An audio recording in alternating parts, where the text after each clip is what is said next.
Yo, good evening, everybody. Hello. Hello. I'm Catalyst. With me is Puppery. Hello. Hello. Good evening. And we'll be showing you some two-player, one-controller Elden Ring today. We're going to be doing any percent randomizer. So that means we will be going through the base game, no DLC content, so no spoilers for you guys that haven't played it yet. And we will be randomizing the major bosses amongst themselves and randomizing all the items except for the key items. So we have a set route that we will go through the game, but we have no idea what enemies are awaiting us. We have no idea what weapons we will start with or what we will find. So that's kind of the idea behind the run. And basically, we have a actually donation bid war for the character name, so I need to know the result. But I feel like the host is gone right now. Yeah, it's no problem. So yeah, we have a name there. In the meantime, we can look at the classes. That is no problem at all. So weathered straight sword is a really good option already. Broadsword's even better, yeah. And two of them even. Yep. And yeah, there's nothing good here. Crow's golden sword. Manua's Fang, also not a bad weapon. Claws are a pretty good. They're a pretty good weapon class, but overall not the best. Broadsword will probably work better for us. Yes. Dagger is trash. That's everything there is trash. Everything there is also trash, and everything else is also trash. So we know we'll start with Broadsword because it has the Square of Ash of War, which is one of the best in the game, as its L2R2 deals 40 poise damage, which means any boss that has 80 poise can get staggered in just 2 hits. So that's huge. And these gifts are also randomized. We have a Lance Talisman, which is not that good. Yeah, there's Golden Seed, which is not too bad. There's a Summon, which could be useful potentially, especially in the early game.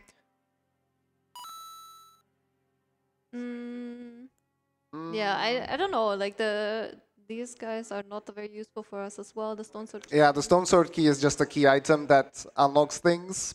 Yeah, Shiburi Grave, nothing. Dumplings will end up being useful eventually, but or could end up being useful because they heal you for a percentage of your max health. So once we have a lot of health, they will heal us a lot while poisoning us, but the poison doesn't deal too much damage.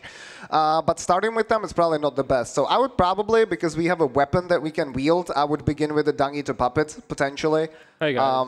Just in case we need it. Hi guys. So yeah, unfortunately we're having some tech issues at the moment. We can't actually find the name for the Elden Ring character name. So obviously we can't have you store for ages. So maybe you just want to pick, like you want to shout at somebody a name that means like a meme or like sentimental to you. We can just go for that for now. Yeah, absolutely. So please select the Dung Eater Puppets so that we begin with that one. And for a name, we can probably go with the fifth Mats. He's the modder who created the randomizer. He keeps it up. He's working super hard right now to update it for the DLC. Guys, sorry to be annoying. Planks has just told me to say don't choose that name. He's going to find it. Oh, okay. So I'm so sorry. No, it's no problem at all. I Sorry, mean, tech issues happen. That's no problem. No favorite character saved. That's totally cool. I was just thinking that instead of the Dung Eater Puppet, we could also use the Talisman that boosts our flasks. Luckily, we have just found it. The name is MacLunky. So that is all caps, MacLunkey. All right. MacLunky, there we go. Thank you so much for all the donations that went to that incentive. And of course, also those who donated very generously to have the two-player, one-controller camera. Say that 3 times fast, back to back. Okay, so Puppery decided to start with the Crimson Seed Talisman. I disagree. It's great to have a disagreement already before the run has even started. But I don't want silent treatment, so instead we will begin with this. Please go to... There we go. Okay, so timer can start in 3, 2, 1, go. Yeah, so that talisman will increase the potency of our healing flask, which could be useful as well because the flask upgrades are randomized. So we might end up with a lot of health later on, but flask that, doesn't actually heal for that much, and that's not great when that happens. Yeah, I mean, we've done a few practice runs where basically that happened. We had a bunch of HP and we just couldn't heal it all up, and that was pretty frustrating, so... I don't know, I felt like it could be a good choice. Yeah, fair enough. And we didn't use the summon in the practice run where we did have a summon available at all, so you know, we shall see who was right in this decision. Insane fashion that we have as well. Mushroom body and then a mega mind brain. Very beautiful. All right, so does the hat do any debuffs or anything like that? I don't think so. One, right? Okay. At least I couldn't see anything in the top left.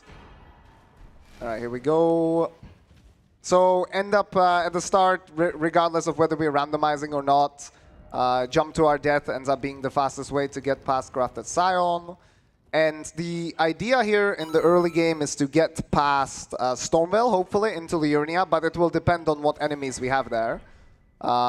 If they're rough, we will go around Stormveil into Liurnia, and then come back later when we're a little bit stronger, hopefully. The talisman could be equipped? I'm pretty sure it's equipped as a starting gift. Yeah, that makes sense, yeah. It's in top left, so yeah, we have it. Yeah, true. I don't think I've ever picked a talisman as a starting gift, actually. So we picked up also Vare with some Immaculate Drip right there.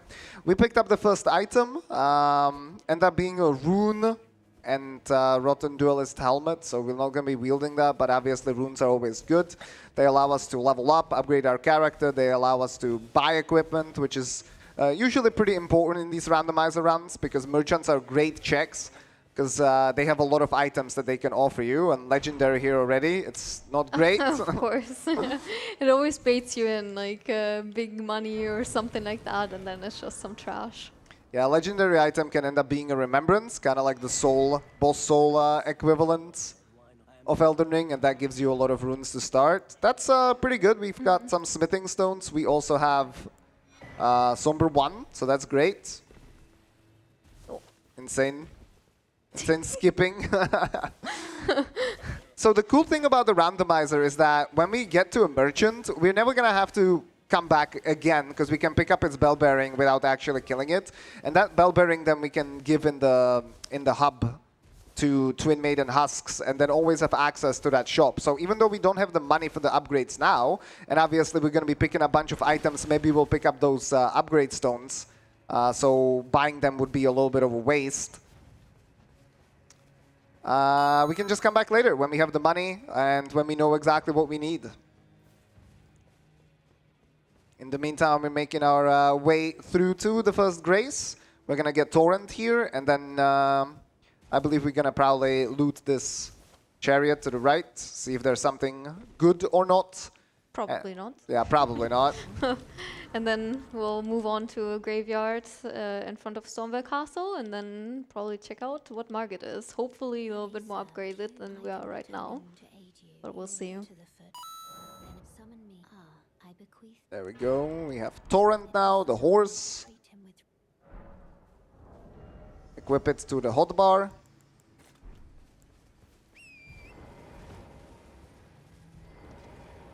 And yeah, what's going to be interesting about Broadsword, because this is 2-player 1 controller, is that we will have to coordinate the Ash of War, because Puppery here, you can see, is holding the left side of the controller, so she's responsible for movement, and she's responsible for using skills on weapons as well. And blocking, importantly, while I'm responsible for rolling, camera movement, and regular attacks. And the Ash of War works in such a way that you press L2 on the controller, so that's on Pup's side, hold it as a stance, and then you do a follow-up attack on the right side of the controller, and that's how you get the attack done. So we will have to coordinate those. That's very often what you probably... Whoa, speed +7, insane. That's pretty good, yeah. That's something that you will maybe see us do. Oh, there's a rune bear. That's not good. Yeah, let's get the Grace first. What you're going to see and hear us do in the fights is probably talk to each other a lot, talk about what we are rolling, and talk about when we're going to be attacking. Even more so now with the Broadsword. Yeah. Can lead to some shenanigans on some bosses. Oh yeah, for sure. So we'll talk to Bernal. Somehow Bernal is like the only merchant that we cannot get the bell bearing of. So if he has something good, we have to come back. Oh, Club is pretty good. Yeah, Club is alright, but nothing beats the Broadsword, honestly. Yeah. So Probably just gonna stay with that. That was a freeze grease, which could be useful. That's projectiles flying around. Item. Yeah, sure, we can do that. It's purple as well, insane. Whoa, he said it's purple. He usually says they're blue.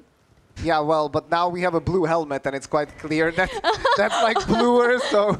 In contrast, yeah. Oh, that's not a really? bad weapon. It's not great. We're probably gonna die here, but that's okay. We took the grace. We'll just try to loot as much as possible. So graveyards are another really nice source of items because it's multiple items in one place. No. And so it's a great way to loot really fast and try to get some money. Dude, Ooh, Crag Blades, Crag Blade is that's crazy, really dude. good, yeah. That would be really decent on the club. We also found some smithing 1. Very important thing to note down is that for this mod, damn, hit us on the ground. For this mod, the smithing stone weapons only require 1 smithing stone per upgrade, rather than 2, 4, and 6. So instead of 12 per smithing stone level, we only need 3. Pretty much anyone that ever does randomizers uses this setting simply because otherwise collecting all the resources to be able to upgrade the regular smithing stone weapon is just very, very tedious. Yeah, and as you could see, graveyards aren't only a good way to get some items, but they're also a great way to die. Okay, a little bit of miscommunication there. I wanted the item on the left first. There we go. This should be the last one. Okay, Starlight Shard, it's not really worth it, just a consumable for FP, but our mana, but that's okay. And now we're gonna head over to Stormveil Shack. Get 1 item there, which is normally a stone sword key. Light the grace and then head towards the first boss, Margit. And we'll see what it is. Somber 2, that's not too bad. We picked up the ringed finger. The ringed finger is a hammer.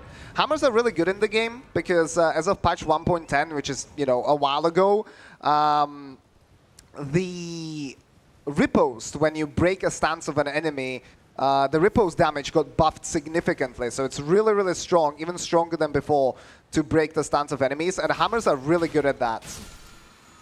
They deal a lot of poise damage on their charge R2 attacks. However, the downside of the ringed finger and the risk of running with that weapon is that the damage kind of falls off later on. It doesn't have any status effects, it doesn't have any buffs, so there's a good chance that we will struggle in the late game.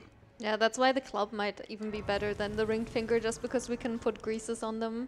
And in the randomizer, also all the crafting kits are unlocked, so basically you have a way easier time to make greases as well, even if you don't find them at merchants.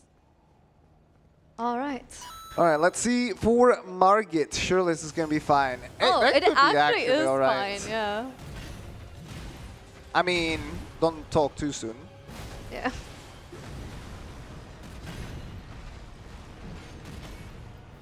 I already see it. We say it's fine, and then we just die. So there you see the Ash of War square off, dealing tons of poise damage, already staggering the boss.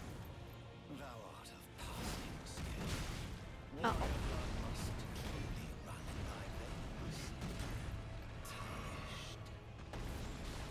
Obviously, it's Elden Ring, you can jump over certain attacks, especially these ground stomps. It gives you more chances to punish attacks that you normally wouldn't be able to. Oh god, this is This is so scary at the edge of the arena. Margit's arena is kind of famous for you to just fall to your death instead of the boss killing you.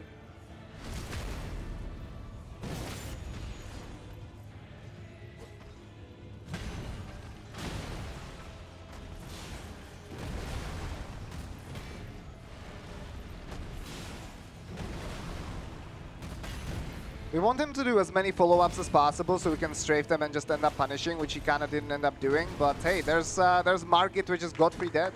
Let's go. Alright, so this is really nice because it allows us to progress through Stormveil Castle, and we need to kill the Shardbearer here to get a Great Rune.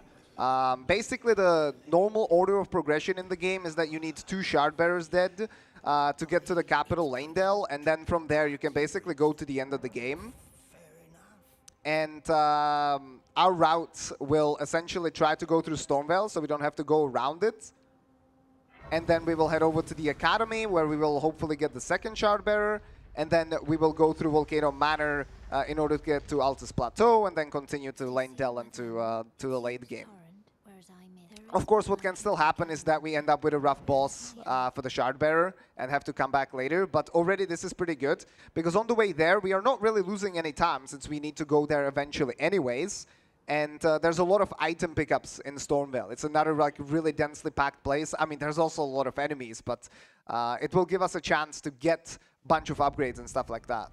Yeah, I think I already saw around the corner a gold item, so legendary, which could be a remembrance, which would be a lot of money. Well, that's he has pretty good, yeah, I feel like we should get the Scar Seal at least. So he has pretty good talismans. We got another talisman slot as well from killing Godfrey, so we can equip 2 talismans at the same time. Let's have a look what the Husks have. They have a lot of flask upgrades. That's really, really nice. So already I think the starting gift that I chose is not the best, because we have been getting a lot of natural upgrades. We need another smithing 1. I don't think Bernal had it. I don't think so. Yeah, so we'll just try to get this to +2 now. This broadsword. As we said, this is a weapon that you can basically finish the game with, for sure. Again, not the best. It would be better to have something slightly better, but alright, we're back. But we'll see, we'll see. Obviously, we can always switch to the Somber Weapon, because those are completely different stones that you use to upgrade those weapons with. And first, we're gonna run over to the left side here first. First, yes. Get these 2 items. A little bit of money as well. Uh-oh. Oh! Yeah, accidents like that happen. I saw it there.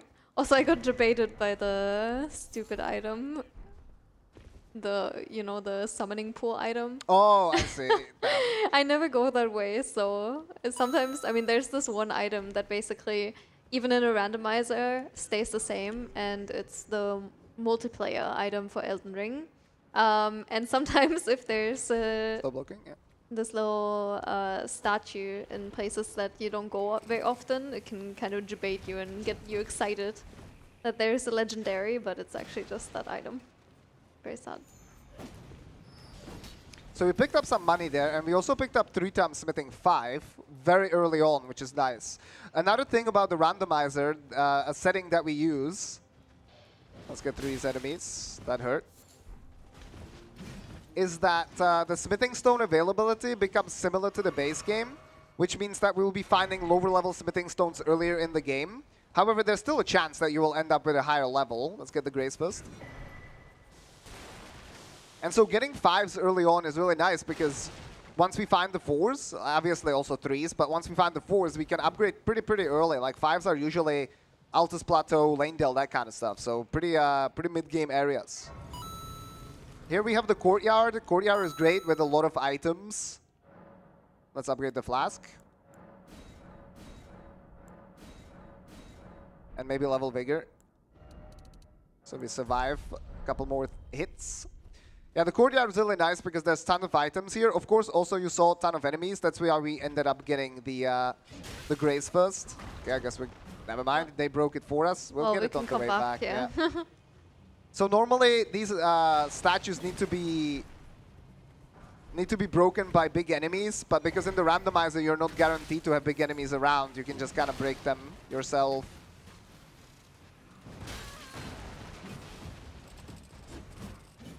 This is fine, guys, don't worry.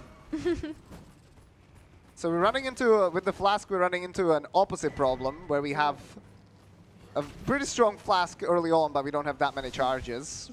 Yeah, not many charges and also not that much HP. Jesus Wheel is kind of... It's an interesting somber weapon. It's fun. It has bleed on it, but it's pretty slow since it is colossal. It is the biggest weapon class in the game, the heaviest. All right, Golden Seed, that's nice. That's another flask charge for us. And we will end up looting the item here. Then we'll get the Grace before whoever replaced Godrick. And then we're going to get the items on the left side as well. Hoping for a smithing 1. Smithing 1 would be really good. Because that would get us to +3, and we already have some smithing 2s. And so that way we could get to like maybe +5, +6, which would be great on this weapon for this early boss. Just go through. Yeah. We didn't pick up the item from the statue. Never went back. Really? Yeah, Damn. I think so. L2?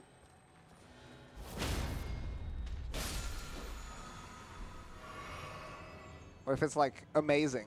Yeah, what if it's like the last item? That is Upgrade smithing item too. that we need. Well, we can go back. I mean, we can go get the items above. Because I do think that the power spike that we would get... wait, I said Wait. above. Yeah, yeah, the power spike that we would get from finding the smithing 1 would be really, really good.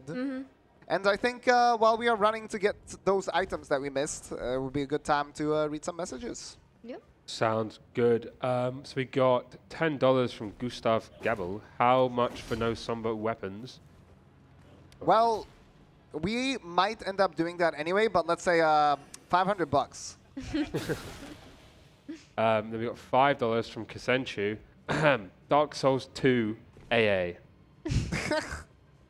$5 from Anonymous. No message. Ah. Yeah, go on. $5 from Anonymous. No message, but thank you anyway. And $5 from Elden John. Uh-oh. It is I, John Elden, the original John, if you will. There hath been a great want of John this summer. Doth better community. Thank you so much, John. Thank you, thank you. All right, just go. Just go. Yeah, just go. Okay, now. No. Yeah, there we go. Okay, we did it. Insane. See, Yeah. that's kind of good showcase of how some of the mundane things though yeah. can be pretty difficult when you're doing 2-player 1 controller. Yeah, like moving around. Just go, It's go, go, go, go, nerve-wracking. go. Yeah. You need to make sure they, you know, I'm the one jumping as well, so we need to make sure that I'm ready to press the button when we walk off, or I don't press it too early. Let's go to the elevator. Okay, we can warp actually. Left side chamber. And we'll go and get the statue item. There's one on the side as well, so we're not just coming back for one item. It's at least 2, which is nice. And the paint. Well, no, the painting is a key item. Yeah, the actually. painting is a key item, so it stays the same. That was 2 in 1, though. Wow, and both useless. I Great. don't know. Good fashion and yeah. Well, I Nothing. guess we can get the one above here as well. Yeah. So we get at least 3 item pickups out of this backtrack. No more smithing 1s though, which sucks. At least I don't think. We picked up a bunch of items. We should have a look. Oh, Bloodhound Claws. Interesting. That's not bad. So those are a claw type item. And they have bleed buildup of 60, which is a lot. So potentially, if the next boss bleeds, it might even be better than the broadsword that we have. So we'll see. I'm not sure if you have enough dexterity. We need 15 dexterity to wield them, which I don't think we have. We have 16 dexterity on this class, so we do have enough. Anyways, boss number 2. Let's see who we get instead of Godrick. Horulu. Interesting. Yeah. The grafted.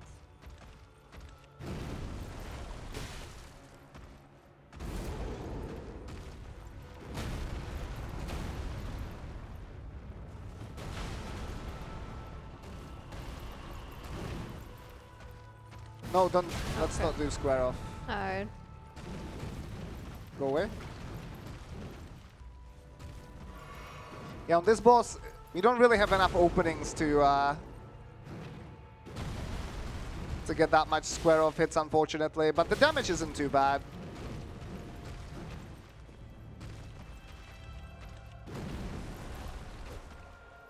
If we can hit the boss, of course.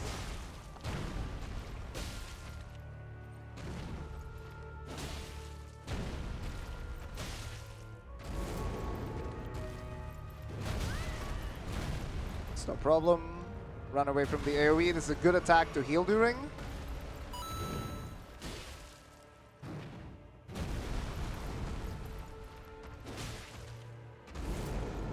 Nice roll. That is pretty difficult to roll because it has a continuous hitbox, so it's kind of annoying to deal with.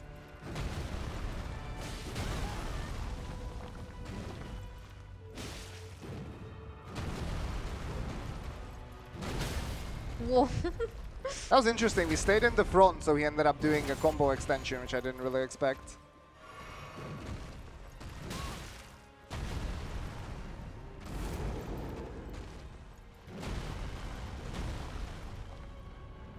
So we're close enough that hopefully soon he will start buffing up.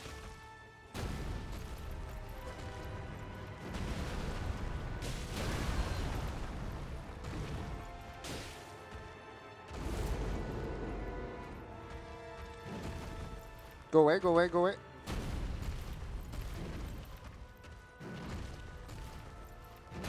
Let's heal. Uh-oh. And Oh, okay. easy. Yeah, good thing also about the grab is it doesn't actually deal damage. It only knocks us on the ground. The roar. Yeah, the roar. Sorry, not the grab. It's a really difficult attack to dodge with medium roll.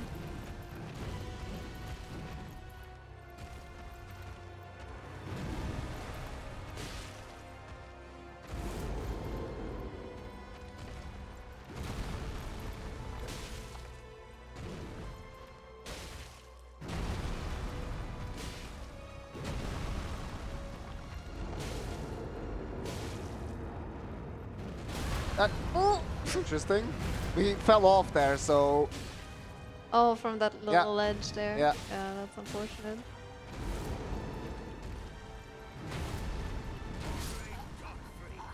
that's unlucky. I saw that you weren't blocking at first, so I didn't want to jump again. You can jump that AoE, because I was afraid we were going to get a mini jump, but you did start blocking, actually. I did. Yeah. I was did. Well, not always. Otherwise, I wouldn't be worried. But yeah, that was on me. Let's reallocate Flask. We're definitely going to be able to beat him this time, I think. We will reallocate Flask so we have an extra healing one. Because we just don't have that many opportunities to do L2, R2. There's a couple. I'll try to call them out.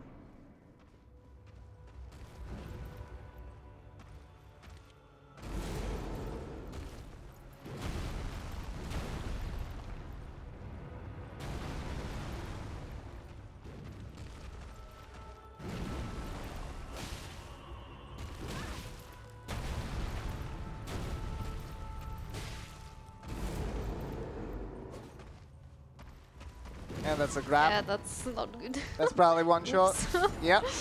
That was just that was a warm-up, it's fine. Let's just get off the stairs, I think, as well. Yeah, They're yeah. messing us up a little. Let's run through him when he's doing the AoE. Go inside of the arena.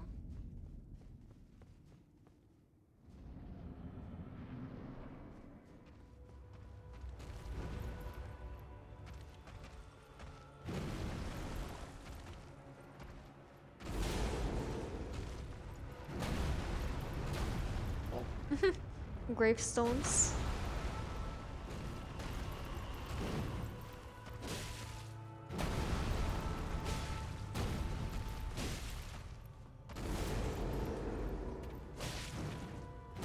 L2.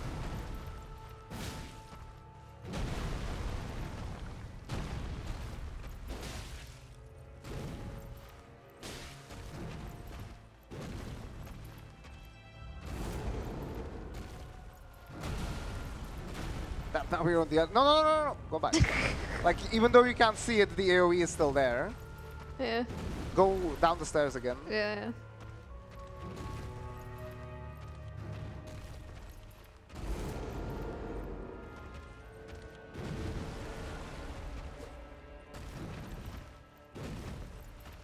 L2.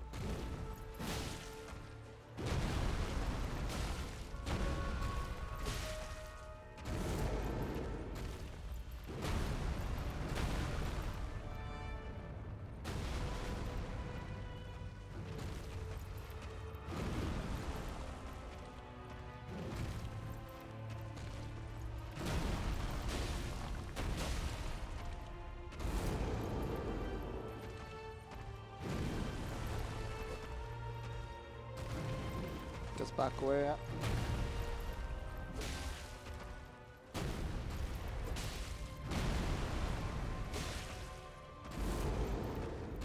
He is stalling this fight. A lot of roaring.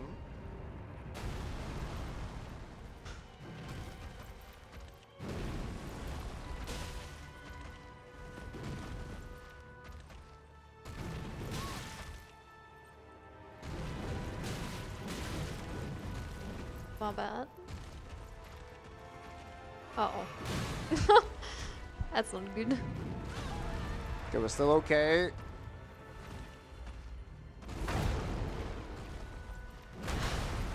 Oh! That's not good.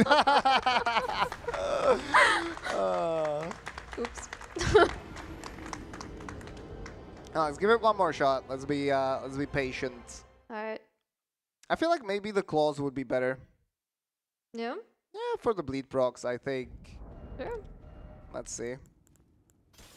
Let's try it Oh, out. we also have a spear +7. I forgot about that. Yeah, But the but it's a sucks. spear, so yeah. Yeah.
Surely there's another bleed proc coming. Surely. As the jump over the AoE, it changes within phase 2 a little bit.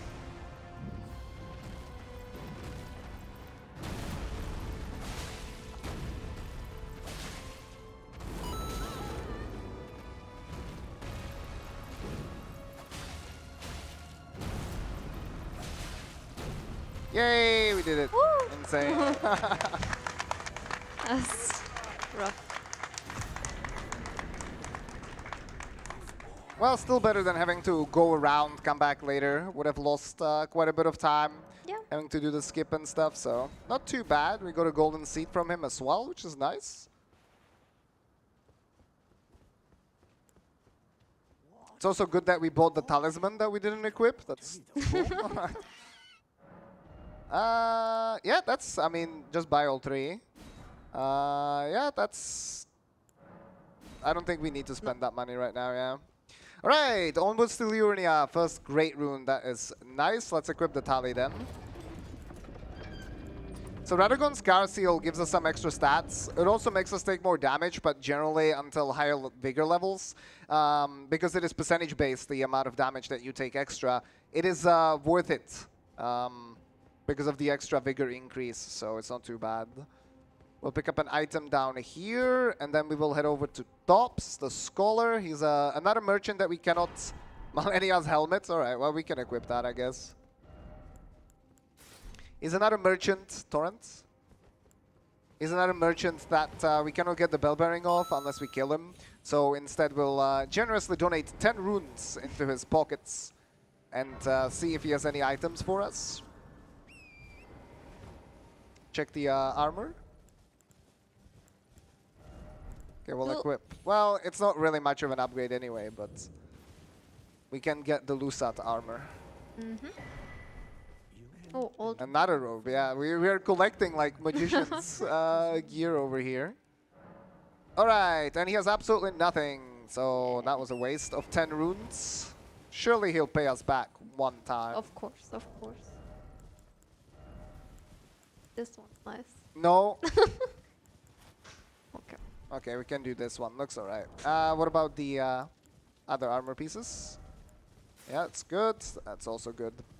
Alright, what we'll do here is here's a tent on the right side. Oh, legendary item, come on. And it's garbage again, that's great. Smithing, somber smithing 1 and a crab. Alright, we'll have another merchant here on the way, which is good. That's the nice thing. If basically at some point we need some extra items, we can always run out of our way to collect some merchants, check some merchants. But it's always nice to have them on the way and basically get free item checks, hopefully some upgrade materials as well. Whoa, this is really good. Yeah, Alabaster. Let's leave it there for now, it's pretty expensive. I do think that we can get the tier and maybe the seed as well. Okay. Let's get the bell bearing. So Alabaster that you saw there, it's a great sword. It's really, really good. It's a somber weapon, so if we end up getting good somber stone upgrades, we might consider switching into it. The damage on it in the late game ends up being not the best, but what is really, really strong about that weapon is that somehow its charge R2, one of the main attacks that we use, doesn't consume a lot of stamina at all. So that's really, really nice.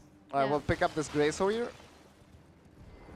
Like it almost seems bugged. That's much. That's how much the difference is to other weapons. Yep, especially of that weapon class, right? Like greatsword is it's not colossal, but it's also not like a straight sword that we are wielding right now. Okay, there's 2 more items to pick up here, and then another one before the teleporter, which will take us closer to the academy. After that, there's going to be a graveyard that we loot. We know how that goes already. And then a bunch of other looting. So while that is being done, I think we can have some messages read. That sounds good. So we have $50 from Anonymous with no message. Thank you so much. Then we have $15 from Kisenchu.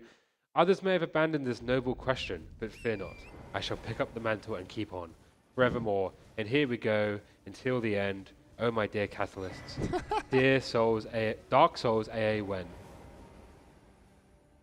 Any day, any day. And we have $1 from Anonymous who just says bonfire lit. Wrong game, but thank you anyway. $25 from Elfen Rind. Hey, is it just me or did that dog behind them just move? It did. $20 from oh God, these names. Etholon. Hey, Catherine Pup, good luck. Can you answer a question that's on everyone's mind? Will you also do a 2-player, 1-controller speedrun of the hit video game Adventures of Cookie and Cream from the infamous video game studio known as From Software? Yes, actually, in fact. One day, I'm sure. It was actually planned originally for the CSA. Adventures of Cookie and Cream, if you don't know, is a game made by FromSoft in like 2000 or 2001. And it's literally made to be played as 2-player, 1-controller. Like you can play on 2 different controllers, but the original intention is to do 2-player, 1-controller. You have a split screen and you do a bunch of parkour and other stuff. And it's actually pretty cool. You have to like pull levers for one another and stuff like that. And yeah, we played it casually and it was a lot of fun. So we thought maybe we would actually speedrun it one day, so we'll see. We got some upgrade materials in that graveyard. What are we picking up now, Puppery? Basically, we're gonna just pick up the academy key so that we can, after that, enter the academy. But before we do that, we loot another big graveyard and go to EG, where he usually sells somber upgrades. But now it's also just random things, and he's a fast way to upgrade our weapon later on when we find upgrades. And yeah, then we'll head into academy, which will be the route to our second great rune, and then also the route to Altus. Yes. Because there's a few ways to enter the Altus Plateau. One would be to collect the Dectus medallion. One would be to go through Macaw, which is like this big, I don't know, scaling up a mountain, and then there's the magma worm Macaw waiting on at the end. And then third option is to get abducted by a virgin abductor, or abductor virgin. I don't remember. I'm pretty sure that it's supposed to be a virgin abductor, that it abducts virgins, not that it itself is a virgin. Let's heal, let's heal, let's heal, let's heal, let's heal. I don't know. I didn't want to assume, you know. Oh, okay. But yeah, and that's the route that we're going to be taking, because both the other ways with our routing take a little bit longer. Okay, do you have any throwables? Nice, perfect. So there's these balloons. They normally have a bunch of like mannequin enemies hanging from them, but they end up being randomized as well. So we end up with this insane conglomeration. Just a giant chilling on a balloon. Nothing to worry about, surely. Oh, Rod Grease is nice. Rod Grease is really good, yeah. If we encounter something with a huge HP pool, like Fire Giant, for example, that is super, super good. 5 times smithing 1. Yeah, I guess we didn't need to buy those after all. Yeah. Found a lot now. Unequip the daggers. Let's go to the left here and let's check the upgrades that we have. Okay, so we have only 2 2s. That's not great. Yeah, were we able to buy some twos somewhere? Do you remember? Yeah, I actually think we were, yeah. So we should be able to get those, which is really nice. Mm-hmm. Let's check what Ichi has. Let's rest first to get out of combat, because we would be in combat, which means we cannot warp during it. All right, let's see what this big fella has. Surely something good. First, some lore. Potentially useful, but not really. All right, let's go really, round table.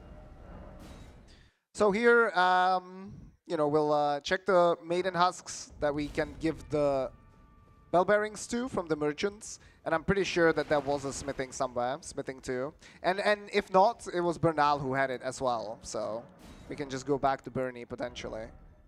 Nothing there. Nothing there. Eh, this guy has it. Kala. Cool. There we go. Oh, and the crafting kit, maybe? Yep, sounds good. Yeah, so another thing that's randomized is also all the crafting materials that you find around the open world. So we cannot just go to like a very specific place and you know, farm the specific materials for the greases that we would want. We have to also get lucky to find them and then be able to craft them. And as Pap mentioned, the rod grease is really, really good because it deals, once you trigger it on an enemy. Whoa, how many upgrades do we have? What is happening? That is crazy. L3?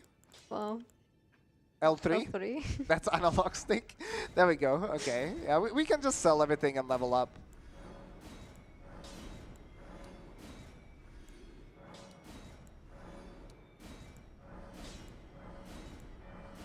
Yeah, if you trigger it on an enemy, it deals percentage-based damage over time. Let's see, level Vigor. Mm-hmm. And it can be huge because it lasts for quite some time. So yeah, as Pap mentioned, on a really tanky boss. South Raya. it will come in handy for sure. So I don't know where we picked up all the upgrades, but we have plus 15 now, which is kind of insane. The max level for this weapon is plus 25, Torrent.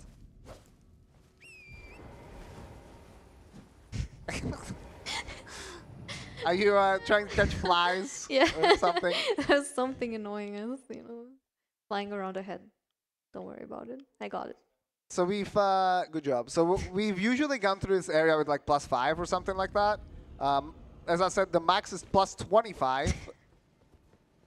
And yeah, we are at plus 15. So we also have a pretty hefty health bar. So it's looking good.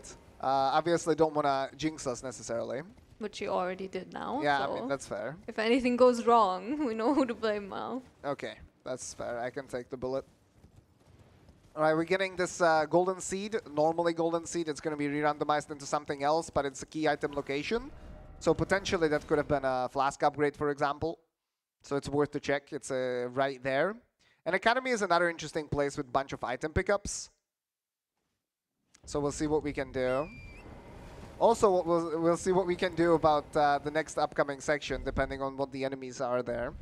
Because there's a little skip that we can try to do and probably fail, but we want to try it once anyways. But it depends on the enemies, because we have to get rid of them, otherwise we cannot really do the skip.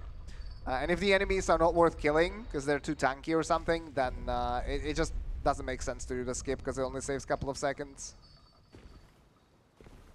So let's see.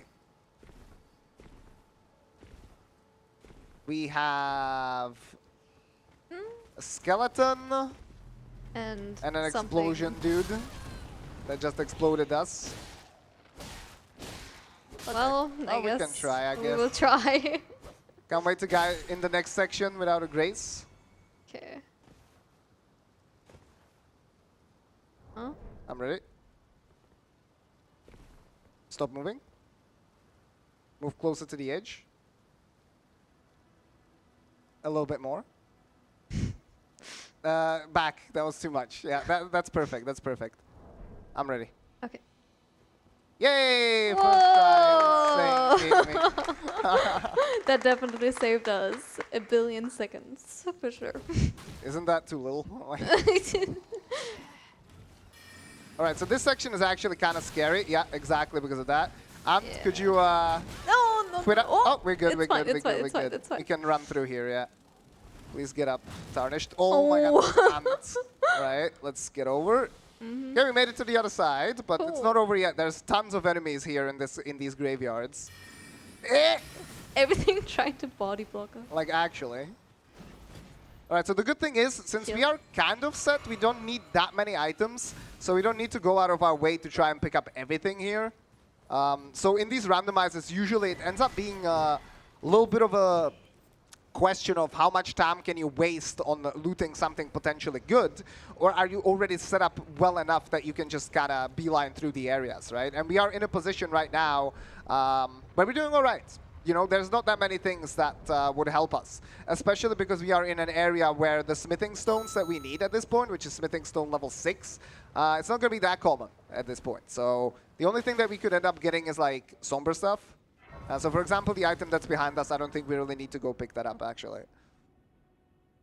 We're going to rest to de-aggro enemies, get back flask charges, and we are heading over to what is normally Red Wolf. However, we will also loot this chest. Insane chest animation skip. So if you're standing on a chest and open it from a particular angle, you can open it and then kind of fall down. And it's going to cancel the animation of opening the chest. So that was neat. Also, you saw us leave a purple item on the ground. That's because it's a key item. It's a scroll that allows you to learn some more magic from merchants. And that doesn't get randomized with these settings. So we just left it there. I mean, those scrolls do unlock new items at the magic merchants, but in our route we don't really check any magic merchants, so it doesn't really make sense to pick those up. We would maybe pick up the incantation books though, because we can just give them to Korhan. It's Moog of Radagon with glitched sound effects. Yes. It's actually Sewer Moog though. How could you tell? Because he spawns in with an animation, and 1 second. Yeah, he spawns him with an animation, yeah. And he turns around first, so the other guy does neither. He just looks at you when you enter. Yep. He also has like a slightly different shoulder pad, I believe. Yeah, I never really paid attention to that, but I've heard that a few times.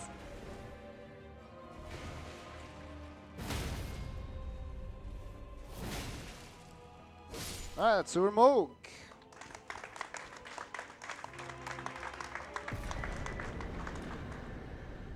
So this in itself is not a shard bearer. We have to go towards Rennala's arena, which is going to be the first multi-phase boss fight actually, which means we'll have to go through 2 randomized bosses in one fight. So with those, it is always important to do pretty well on the first phase. So that, especially if the second phase ends up being something rough, you have all the flasks that you can get. Be able to heal up. It ends up being sometimes a battle of attrition for sure. But our flask is pretty good. I mean, +4 at this stage of the game is huge. Yeah. We're going through another golden seed here, which is a Actually golden is a seed as golden well, seed. which is really nice. Extra item here that doesn't take that much time. So we just pick it up on the way. There's going to be another one here in the courtyard. And then there's an NPC that is also in front of Rennala. Which we might have to quit out for. Oh, Boar is coming with us, I guess. Never mind. There's going to be a giant bull coming after us, but it's okay. We have a lot of experience with that. Get these items here as well. Because again, we are kind of balancing the speed and also what we can pick up. Whoa, where did this guy come from? Okay, that's a first. He wanted to join the party with the ball. Actually. And these items are right on the way, so it doesn't take too much extra time. Yeah. Uh-oh. Oh, okay. I mean, she's not too bad, but kind of annoying. Alright, quit out. So when you quit out in Elden Ring or even in most of the Souls games besides Dark Souls 2, all the enemies will spawn back to their default locations, which means that they will also initially de-aggro. So if she doesn't see us now, we can just take the elevator safely. This is pretty good because if we took damage, we would have to use a flask and we would, you know, shorten our resource span that way. So this way at least we get to keep it, even though we took some IRL time loss. All right, let's see. Phase 1. Another Moog. Yeah, I wonder which one this is. I have no idea. Okay, look at the shoulder pads now, maybe. L2? And yeah, you could see he didn't spawn in with an animation. Oh yeah, and he doesn't have spikes on his shoulder, I guess. Damn, the damage is Damage insane. is insane though, yeah. I think Okay, he's just skip. dead. Yeah, we will skip phase 2. Whoop. Very nice. That's what I was talking about, the +15. Like, Red Wolf somehow ended up being tankier than this fella. And there's Gargoyles. okay. But this is actually good. This is one of the scariest bosses in the randomizer for sure. Yeah. Because there's going to be 2 of them. And they also have a toxic AoE, which is toxic in the sense that it gets you poisoned, but it's also just complete garbage. Because not only does it poison you when you stand in it, but it keeps on dealing damage when you stand in it as well. And we ended up getting Gargoyles. That's it. That's the attack. We ended up getting them in a really big arena. So that's good. We'll have a lot of places to maneuver around. L2, L2. L2. Oh. Okay. Oh. Oh. I didn't think that would work. L2, L2. L2. So we're trying to get as much damage done on the first Gargoyle before the second Gargoyle comes in, which kind of worked out. And you can see that we stood in the toxic spit there. No chance really to do anything, because it was around us when we are in a riposte animation and we took damage already. So now we have to wait patiently, hopefully, for this Axe Gargoyle to come towards us. That's actually really good. L2. Oh no. We can't go in. We can't go in. That's toxic. Oh yeah. Didn't see him do that. Let's heal. And again, wait for the gargoyle to hopefully engage us. That's actually really nice, because it separates them a lot. And there's the first gargoyle. Nice. So now we get to fight one-on-one. That should be a little bit easier, hopefully. You don't have an FP flask to use. So no more, well, one more square off for us, I guess. And then we are back to kind of charge attacks. I go in. L2. I guess it was no square up after all.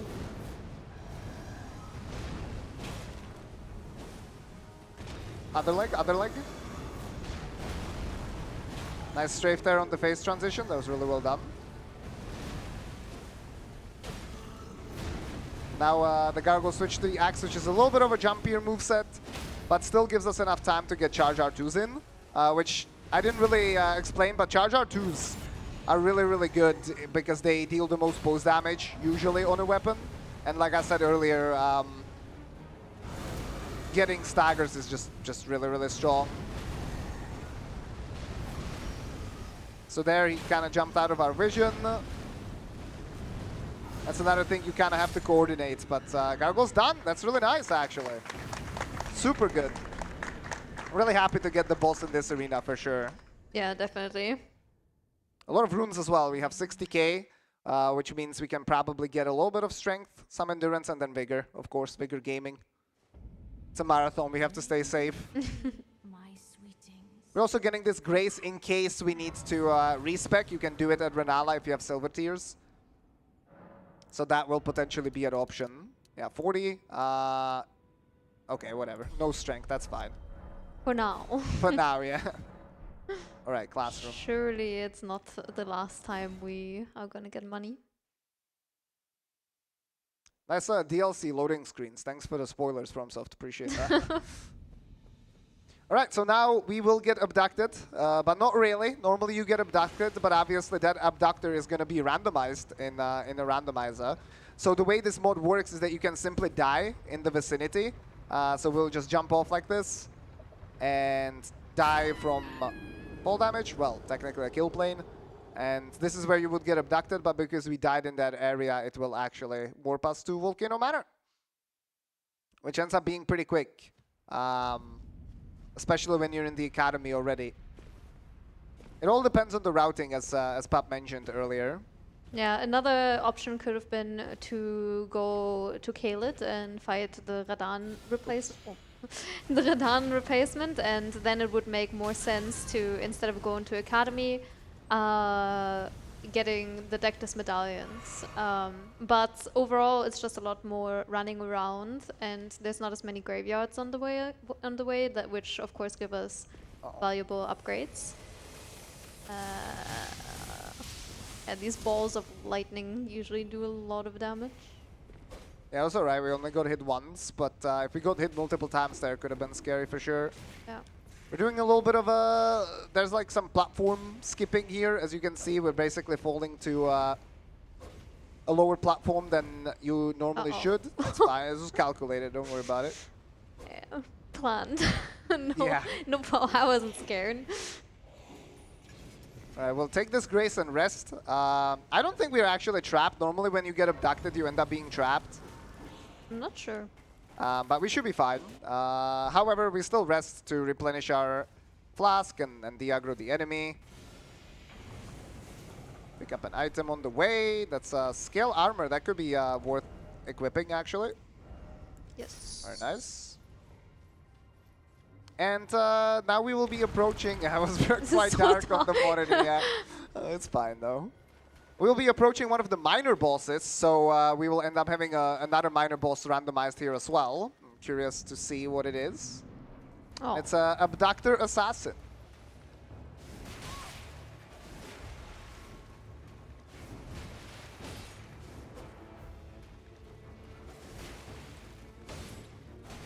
So this is an enemy that you can backstab, so we will try to look for openings where we can do that. L2, yeah.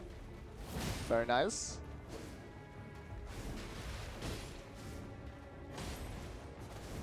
This... what? Also planned. Yeah, also planned. Yeah, this is one of those enemies that is the archetype of being fast, but only the attacks that are a little bit slower, more telegraphed, hit really hard. So when we get clipped by some of these swings, it's not the end of the world, as you can see. Like, even if he had a smaller health bar, it would have been fine.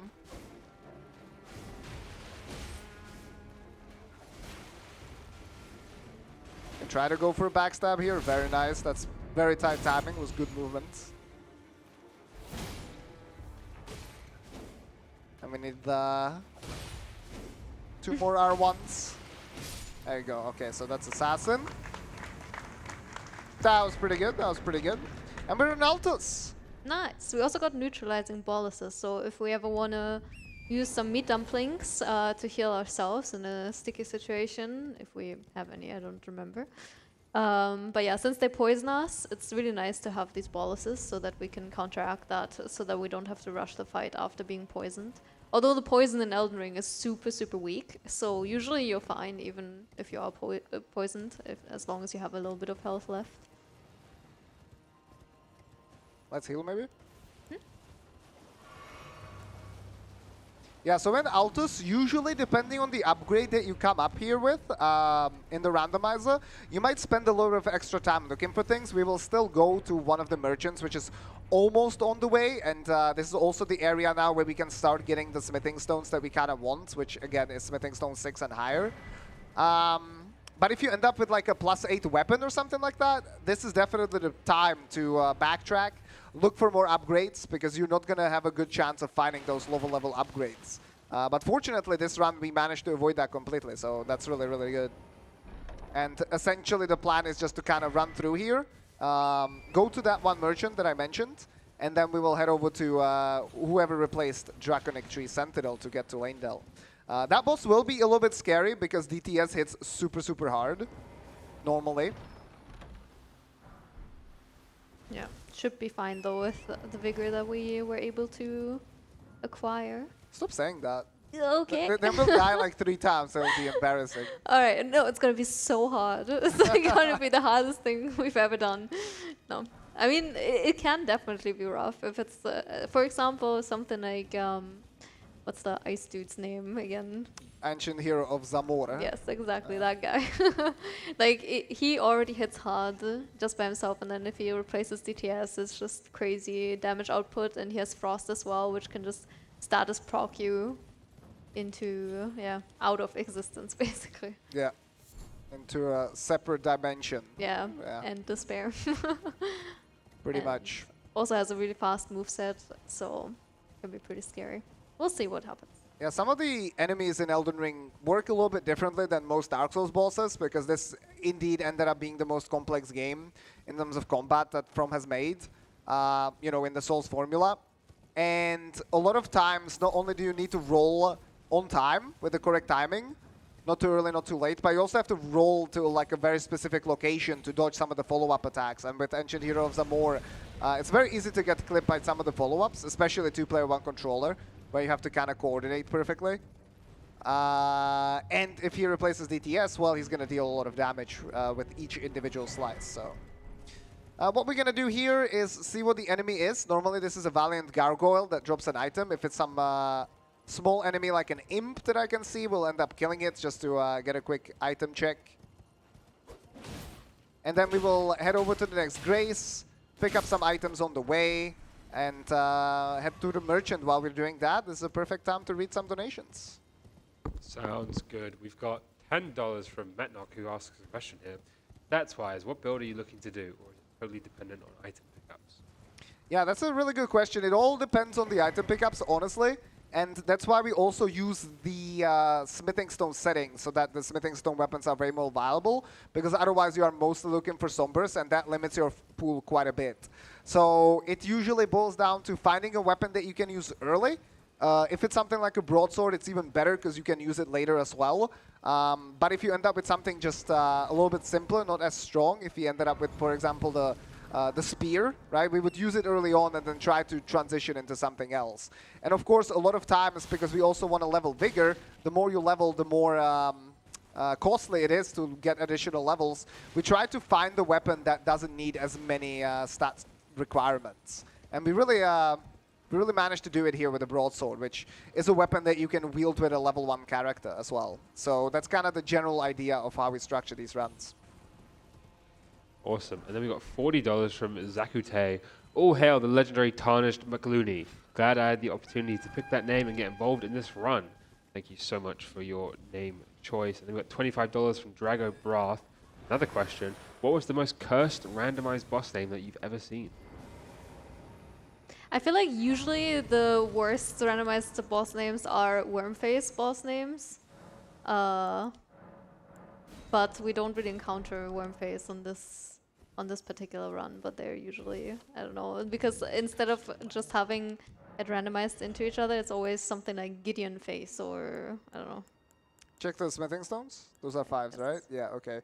Other than that, nothing really. So let's get the bell-bearing guts head back. Yeah. What's the best combination for that you've seen? Like Deathrick. Deathrick? Which is not Wormface. Yeah, I can't really think of a good Wormface that I had. Rickface. Yeah, Rickface. But what we're talking about is the randomizer has an option to also randomize enemy names, and it combines the name of the original boss and the boss that it replaces it. And so, for example, with Wormface, it ends up being something face. And with, for example, Deathbird, it ends up being Death something. And when Soldier of Godrick replaced a Deathbird, he ended up being Deathrick, which I found pretty hilarious. Yeah. I guess Deathface is also... That's also a possibility. Hmm. But you don't want to see that because Wormface and Randomizer, not fun. He has a Deathblight status build-up, and Deathblight, as soon as it gets built up, you automatically die, so it doesn't matter how much bigger you have. Ooh, some money. Let's Not bad. go. Very nice. That's 30k there from the Remembrance. We missed an item. Let's pick it up. Yeah, we got a lot of smithing 5s as well, so even if you didn't get lucky earlier on, Yeah. we would have been able to upgrade quite a bit, which is dope. Usually you get the smithing 5s like as you progress through lane del. Very common to enter lane del at like plus 12 and then be waiting. Oh, it's Urchi Avatar. Yay. Wow. But this could still be kind of tricky Oh, because it he's could end fine. up being a duo.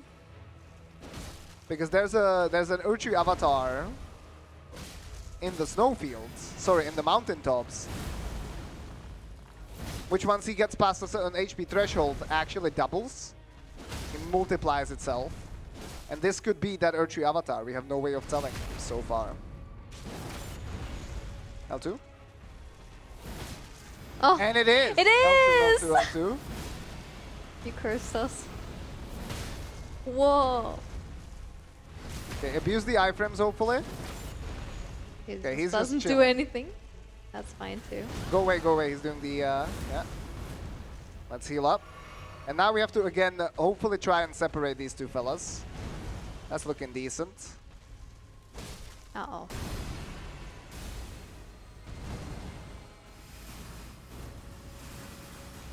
Let's keep running, keep running. I'll turn the camera. Alright, so really good. L2.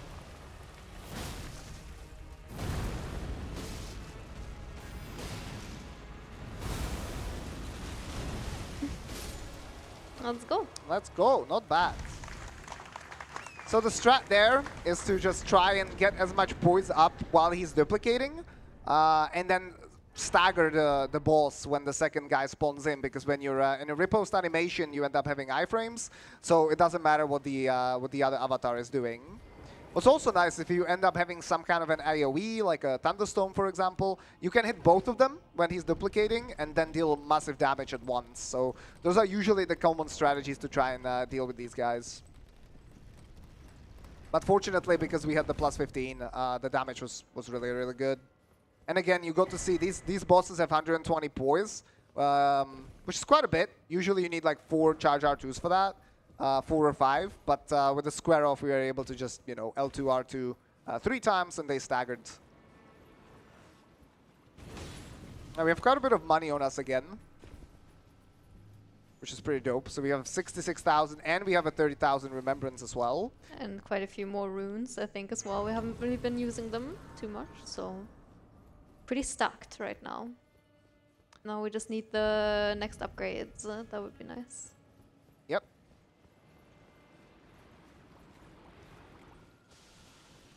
So we are running through Lanedale now. You saw that we didn't rest at the Grace. That's because Malenia is going to show up once we rest at a Grace here.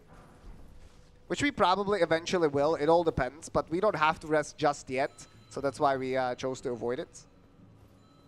Running through Lanedale kind of normally-ish. Doing a couple of parkour skips here. Oh, no, no, no. The abductor found us finally. It's like, you try to escape. No, no.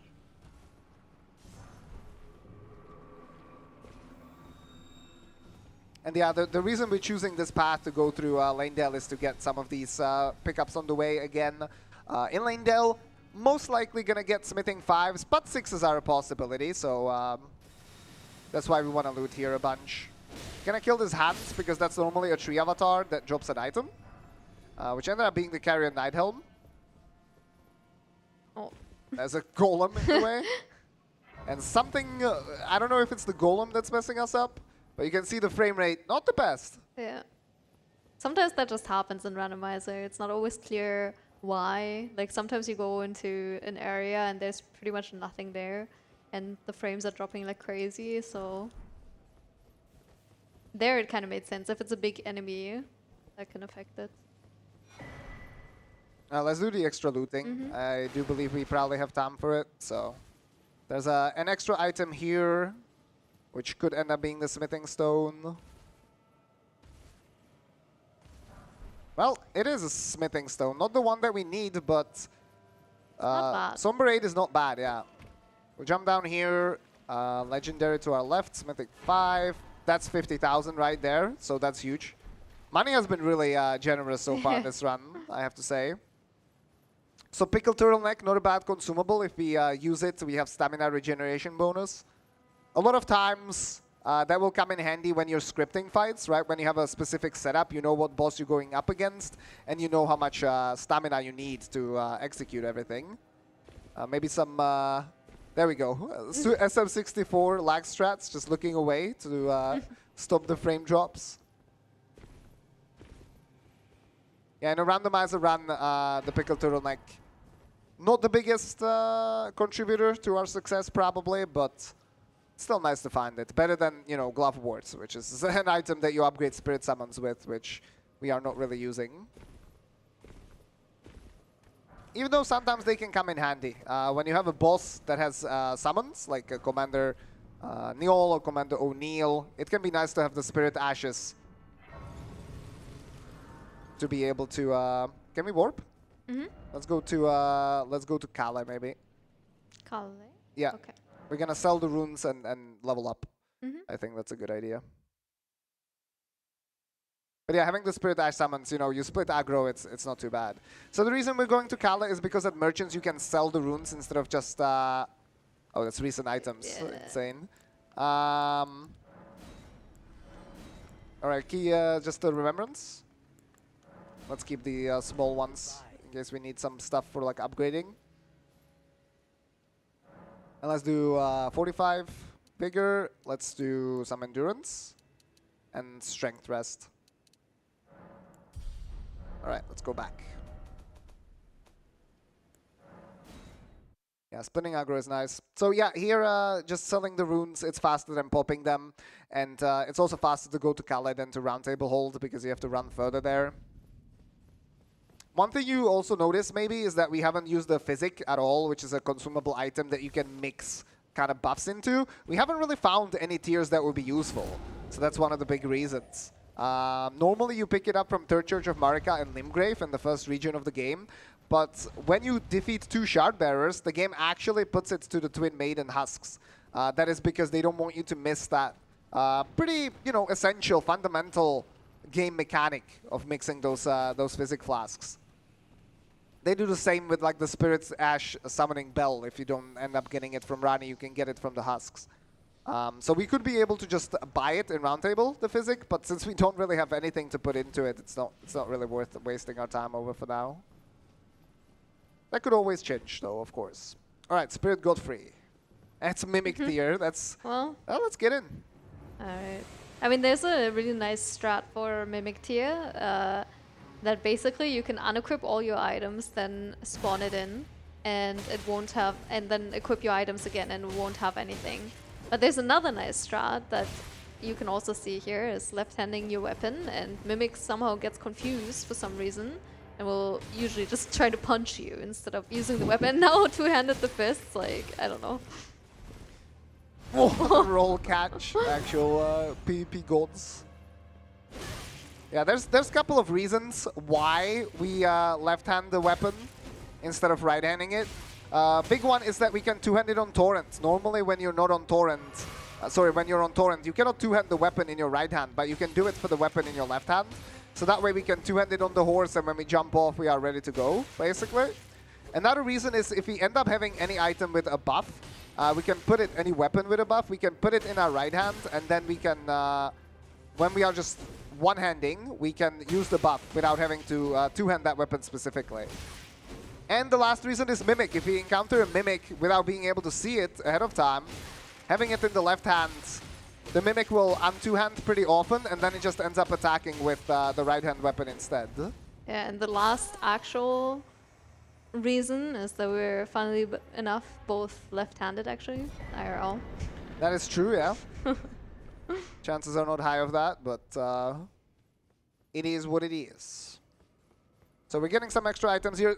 Oh, Smithing 6 times 5. I'm so happy we went for that item. Yeah, Actually, that's insane. Crazy. Literally last practice round, we skipped that item. So very nice. Should we just go upgrade or first up? Okay. Let's get this item here over on the side as well. Probably don't really need it, because now we need Smithing Stone 7s. But hey, it's a legendary, so surely it will be good. Another 50k. I mean, at this point, like, what do we even do with all this money? I don't know. Can donate some to, you know, this nice charity. I'm not sure if Alzheimer Foundation accept boons for their currency, but we could try. yeah, I guess we can try. All right, so branch 1 defeated. That will be back later to maybe get us. All right, so now we are heading over to Morgott. Morgott is just a one-phase boss fight. He's not super tanky in the base game. The way the scaling works is essentially you get like a combination scaling of the boss that's being replaced and the boss that it actually replaces. So because Morgott doesn't have the most HP, the boss here is also not going to have the most HP compared to something like Fire Giant in the Mountaintops, for example. Yeah, let's go upgrade, sorry. There we go. We go to Ichi. That's another reason, as we said earlier, that we come here. And we also saw us favorite the Grace. So when you're using the Grace menu, you can favorite certain Graces and then you can access them faster. Okay, so we have plus 18. Let's go back. That was too many, sorry. And we'll see what we get. Again, our upgrade now is pretty good. There's a chance, like, there's not that many item pickups in the Mountaintops that are on the way that do not, like, cost a lot of time. So there's a solid chance that something like 18, 19 could be the final level for our weapon. And you will see how much it will start to fall off later on. But that's the nice thing, that we at least have that one rod grease potentially. So Yeah. that might come in handy, we'll see. Oh. And we have Beast Clergyman here. So that's first phase of Maliketh. That's not the tankiest boss in the base game as well, so our damage could be solid with the Ash of War. The Ash of War is where most of the damage actually comes from. So what we'll try to do is we will essentially try to bait out a combo starter and then do some positioning, pre-planned positioning to extend the combo as much as possible if he like wants to do it. L2. And get an ender that we can punish really well. So I confused Pup there by doing a jump. It's not a strat that she's really used to. But you can do a jump over that attack. To cut the combo a little bit short, you basically skip one of the extenders that he does.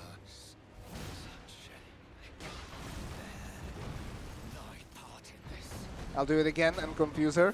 Not this time.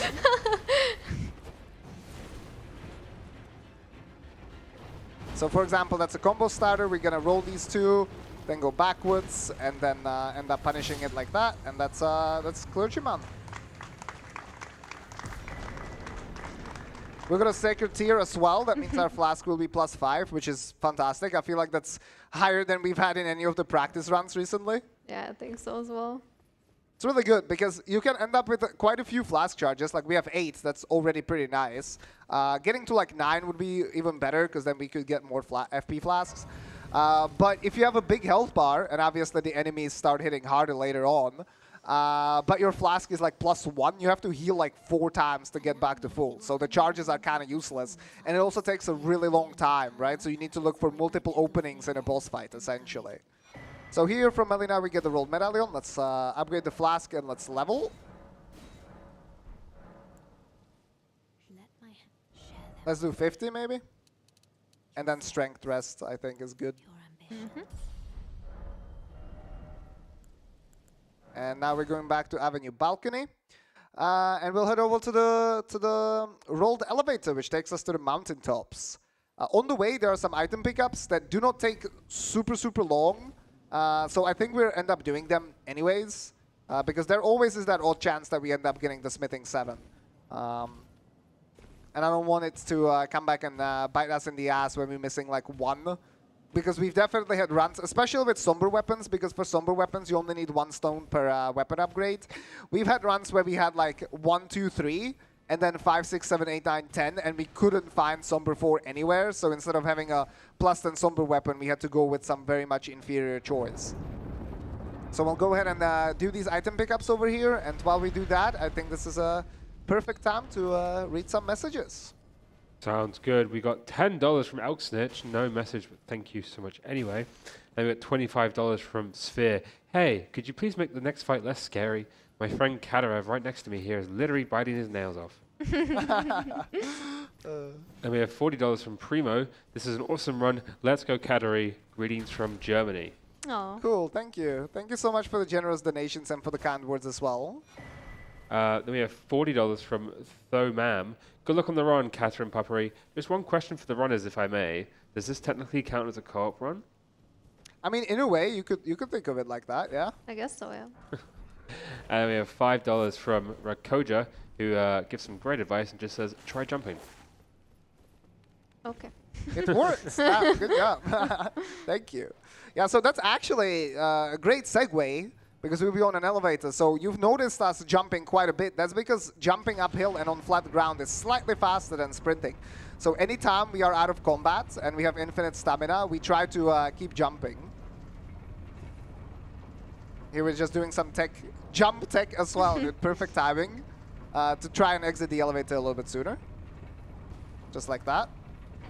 And yeah, that way we can actually end up being a little bit faster. Of course, if we are in combat, that's not worth it because the stamina is going to run out fast. And so what are we watching, Pup? What are people maybe confused about right now? So usually you can't use torrent on this bridge, and this is actually an amazing addition by the mod maker, the 5th mat, is to basically enable torrent here because there's not much on this bridge, and it takes forever to run through, and it's really, really annoying and tedious. And yeah, so that is one of the cool additions to make the end game a little bit faster. And you'll see the 2nd edition. In the mountaintops. Yes. Yeah, it's this is basically where, you know, if you played the game, you will know that this is the point where the game starts to linearize a little bit more.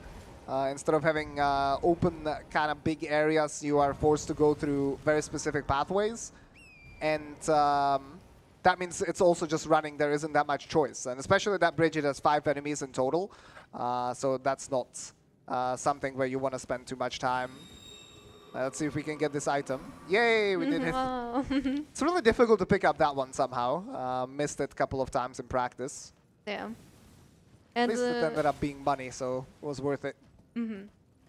Yeah, the next edition is going to be 2 spirit springs as well in that lead up towards Fire Giant. Those are honestly the most exciting to me because Mountaintops, I think, is pretty much famous as an area that is pretty sparse, and there's not a lot to to do there, not a lot to pick up and things like that. So yeah, through this you can just skip that and save a lot of time. And especially if you do a lot of runs of this game, a lot of randomizer runs, especially like both of us do, at some point it just becomes painful, painful to run through mountaintops, and that really cuts it down. But you'll see. Nice spoiler, dude. Okay. Now you're right though about basically everything that you said. It was an addition that we got added to an event called Randomizer, which was organized by our friend Zoodle, where we ended up doing like a small, basically 2-day tournament in Elden Ring Randomizer. And there might be a league coming up later in the year as well, with potentially the DLC added and stuff like that. So it's something to look forward to if you're enjoying the Rando run. Not 2-player 1 controller, mind you, but still a lot of fun to watch. See how players kind of tackle the same seed, obviously. And that tournament has key items randomized as well, so you have to choose two specific locations. So you have to choose those locations carefully based on kind of the highest odds, right? Like where there's the highest chance of getting the key item that you're looking for. All right, here's Spirit Spring number 1. So this is normally not here. And we go from the start of the mountaintops all the way to the hero's grave here. So that's huge. That saves like, I don't know, like 5 minutes or something, actually. Insane. And there really isn't much. There's like one side dungeon. There's potentially a merchant that you can get to, but it takes a while. So we wouldn't have really visited him anyways. And then there's going to be a second Spirit Spring. There's also some items on the way. These are important to pick up. I mean, this is purple, so it's not going to be an upgrade material. But these are important to pick up because all of these can be the higher smithing stone level upgrades. So hopefully we'll find some somewhere. Surely. And actually coming up is going to be one of the scariest bosses in the entire run, because remember I said that the bosses are a combination in terms of scaling of the original boss and the new boss. Well, Fire Giant has 2 phases, so it's a multi-phase boss fight, as we have seen on Rennala. And he has the highest HP pool out of the entire base game. The DLC bosses, you know, they make him look like a joke, but Fire Giant phase 2 is like, what, 32k HP or something like that? So if we end up getting a really bad boss in phase 2, it could be really rough, because it will have a lot of health. Like, it could end up having more health and be tankier than its original form.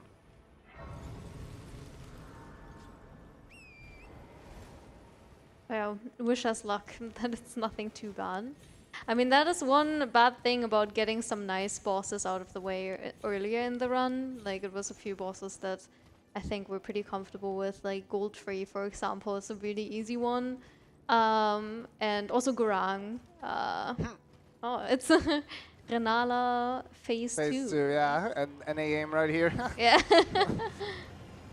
Oh, that was a little early. That was a little early, yeah, we still have ways to go.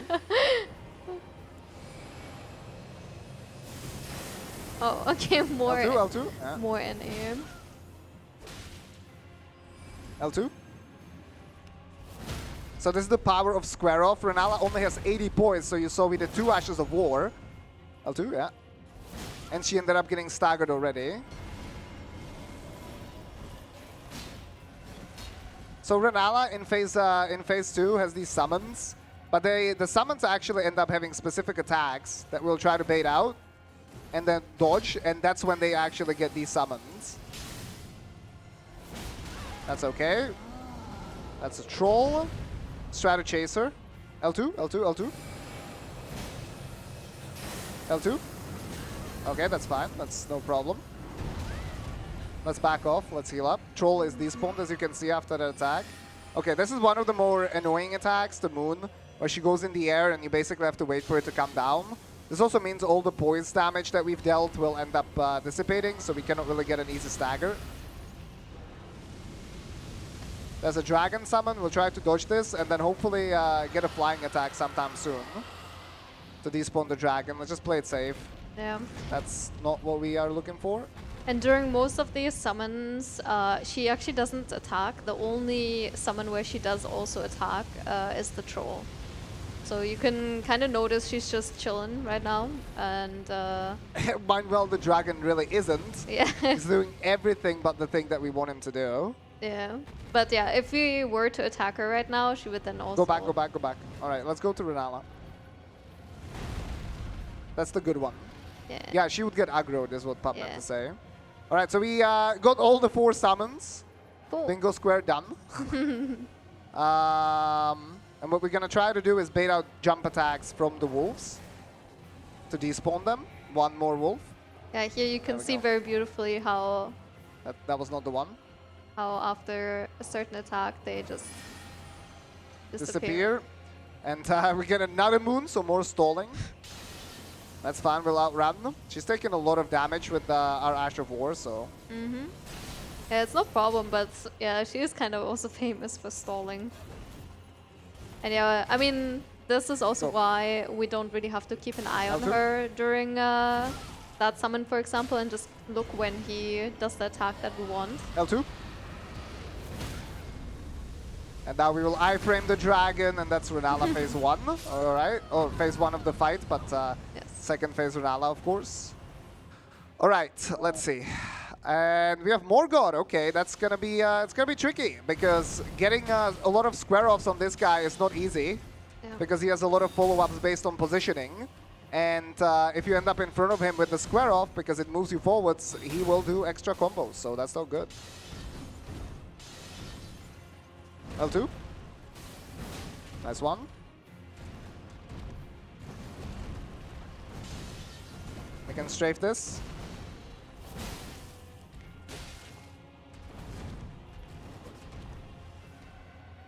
Normally square off when you're not doing 2-player 1 controller is really strong against him. Because he only has 80 points, so 2 square off attacks will stagger. Square off. So As you last can one. see, yeah, that's the last one because we still didn't reallocate flasks. Let's heal after his riposte.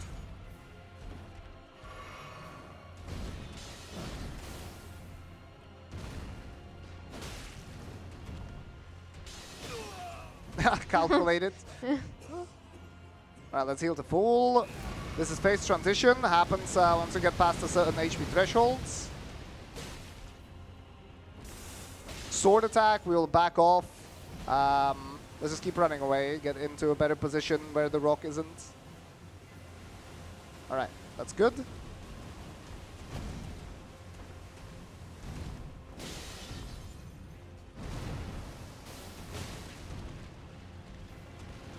So phase 2 has quite a few attacks that you can strafe with, like this one, which will give us an opportunity to do some nice charge R2s.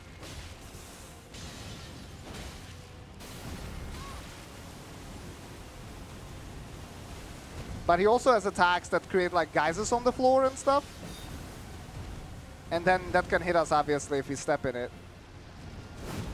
So that's a grab attack that would have dealt a lot of damage, and that's one of the trickiest attacks to dodge, but we did it. That's insane, actually. Really well done. That was all Pup there with the movement. There's the geyser. You can see it very beautifully. Strafe this one. Get a charge R2.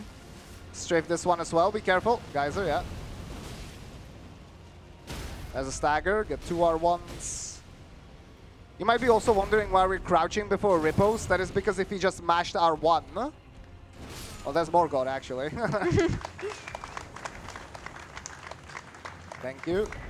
Yeah, if we just mashed R1, we would get an extension of the combo that we're doing. But if we queue up as a crouch, which is, you know, new tech to Elden Ring, I guess taken from Sekiro, it cancels the extension of the combo, and then when we mash R1, we instead queue up a riposte. Basically guaranteed. So that's why you see a lot of players crouch. Another reason sometimes why you crouch is to also cancel specific animations, because normally the recovery of some attacks can be a little bit longer than if you cancel it. And one of the ways to cancel is to crouch. Another one can be maybe toggling a weapon or rolling, for example, as well. So that all depends on like animations and stuff like that. All right, so now let's get into Farum Azula. We're getting off the horse a little bit early here because the terrain is quite tricky. It's pretty easy to end up jumping off like way too late and just falling to the ground. Let's level up. You level what you want. I'll let you choose. Oh no. Let's maybe get to. Yes. Okay. You made the choice. All right, so Farum Azula. Farum Azula is a really big legacy dungeon, so that means no torrent for us. We'll have to run through, and even though we have a pretty hefty health bar, there's quite a lot of enemies that can hit very, very heavy, very hard. So we'll try to run through as best as we can. Of course, take some graces on the way, so that we have checkpoints. And one thing that we also need to mention about these repeated jumps is you can see that we block in between. If you just spam jump without blocking, we end up getting a mini jump. That's basically jump fatigue. But if you block between your jumps, then you can keep on jumping repeatedly. And here, this is like super important basically to try and pick up all the extra items, because the chances of getting the upgrades that we need are basically the highest from here on out. Again, we need smithing 7s. We haven't found any of them at all. Oh, there's a crab. That's gonna hit us in the air. Also, it's like one of the last opportunities to really pick up any items, right? Because after Farum Azula, everything's dead. And we only have a few more bosses left and like 2 items or something like that, so... Yeah, this has been kind of insane. Like, we are 90 minutes into the run in Farum Azula. Then again, a lot of these bosses now are going to be super high scaled in terms of damage as well. So again, even though we have a very big health bar, it doesn't really actually mean that much. Or it doesn't have to, depending on what we get. Oh, Bloodhounds. So funnily enough, in the vanilla game, that's one of the best items that you can get, one of the best weapons.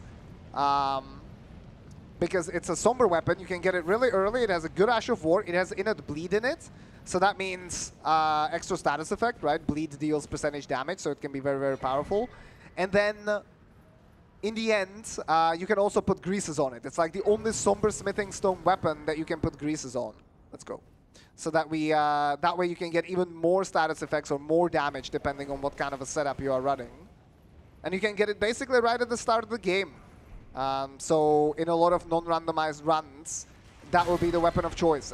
Also, you can see the damage there. Yeah, it's really ramping up now. But we are fine, surely. Just get the grace. Yeah, just get the grace. This is fine. We're so fine. Especially with the flowers sending AoE at us. Okay, I'll heal first. Mm-hmm.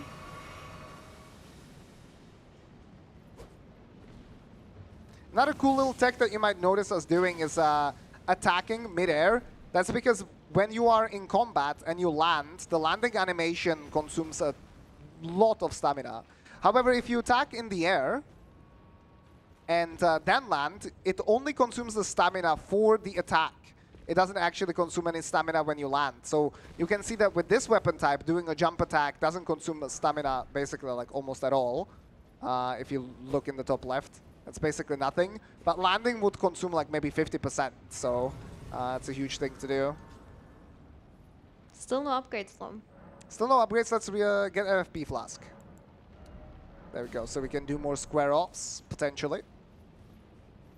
And yeah, this is a Godskin Duo arena. There are definitely some bosses that are kind of rough here. Like we had a Fire Giant here earlier.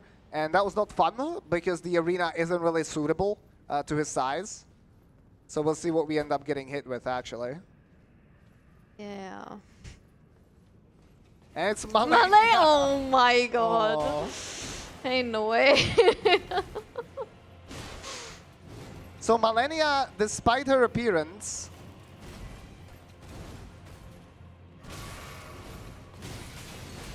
Okay. she only has 80 poise, so we should be able to stagger her with square off quite well. L2. There it is. Okay, let's heal up on her stand-up. Yeah. Let's back into the center. Mm-hmm.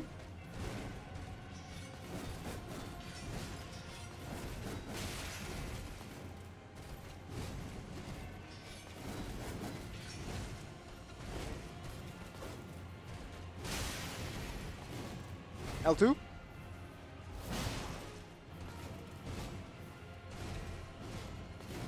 L2. L2. Okay, let's heal up again. Mm-hmm.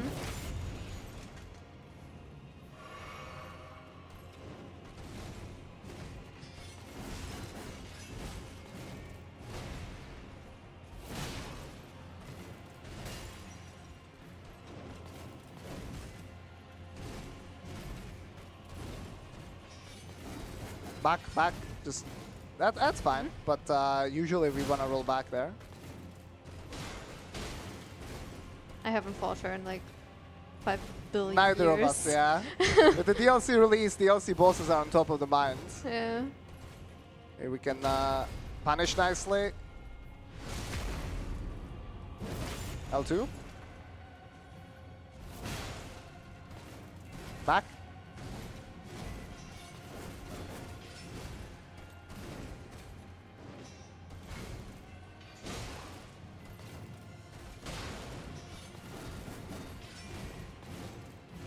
L2. That's okay. Oh no. Whoa! Okay. We're fine. Sorry. Okay. Center of the arena where we Yeah. can see her. And when there's space. Alright, Malenia, come on. Hello? Damn, she's baiting us into her side of the arena. Oh. It's not a kick.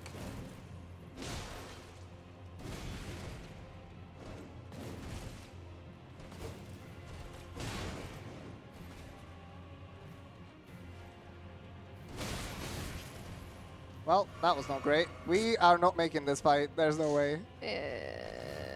Because you might look at her and be like, that's not too bad. That was back. This one. No, I meant the fast slash follow-up. Usually we back off there. Strafe, yeah.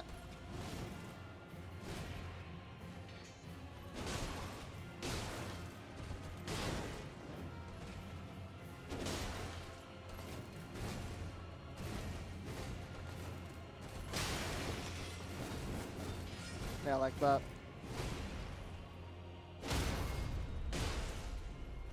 No, that's a shame. L2?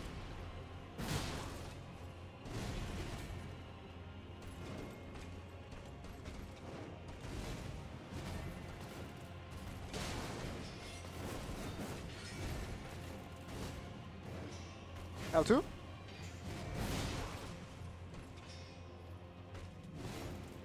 L2?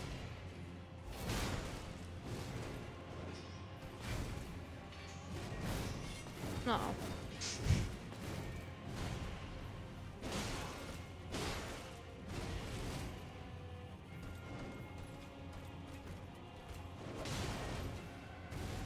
Go in? Yeah. Yeah, so it looks like we have her, but we don't, so stop clapping. Let's go, go in. Because it's no, it's not over yet. Yay! Phase 2! Yeah, it's a 2-in-1 kind of deal. That's why I was so skeptical of us getting this fight. FP. Alright, let's see. Let's try our best. Yeah. She's a lot more aggressive in this phase, which can be good and bad. It all depends. It's just... And we're Yeah. dead. Yeah, we didn't have enough distance for that. Yeah, well, also there was a pillar behind us, right? So that is kind of a problem. Yeah, the pillars are kind of annoying Yeah. for Malenia. We couldn't just run back there. Two ways to dodge the waterfall. One of them is difficult for one player, one controller, which is the close range dodge where you kind of circle around her. Another one is the one where you can run away, hopefully. We also try to jump at the very end, like last moment before we get hit, because that way either we can dodge it or we can only get like kind of clipped by it rather than taking the full hit. But yeah, there, didn't really have the distance, so let's try again. Yes. That was just warm up. Yes.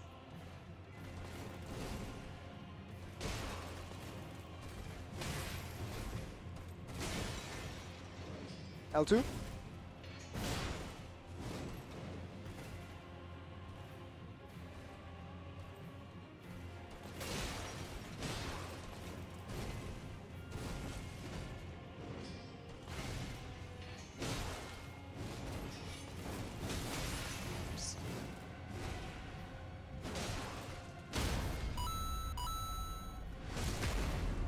All right, we need to heal.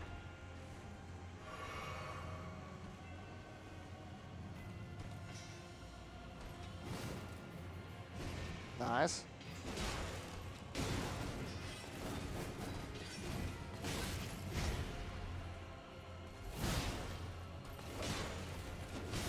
Heck, out of range.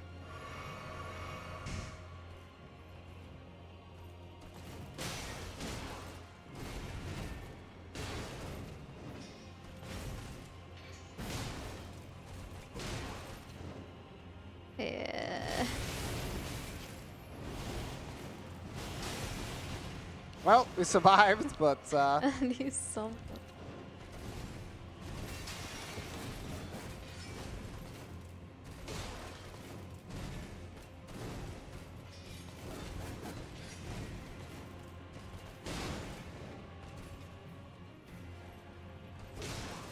Yeah, I think we have to. yeah. Wow, insane cancels from her. She's healing up more than the damage we are dealing. Also, if you'll notice, we are shuffling the controller quite a bit. It's one of the things that you also have to deal with when you're doing 2-player 1 controller. It can start being kind of uncomfortable in the position that you're in. And we have to move around a lot on the controller for this fight. Yeah.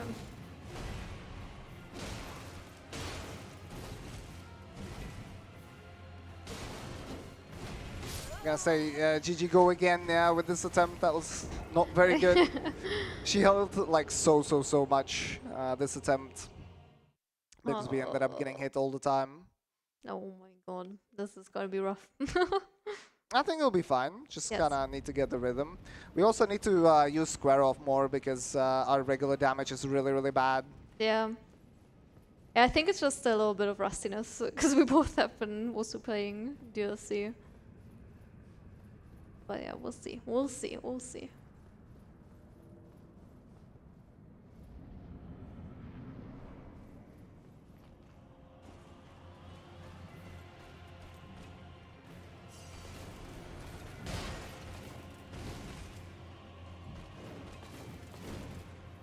Nice strafe.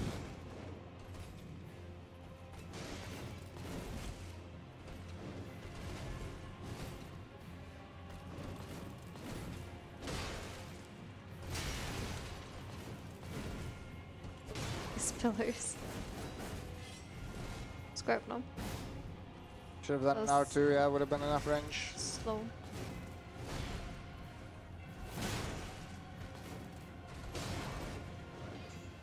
Scare off R1, yeah.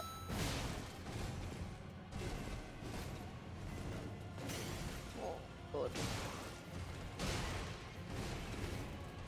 Wait, just go back off. Mhm. Yeah. Also soon waterfall.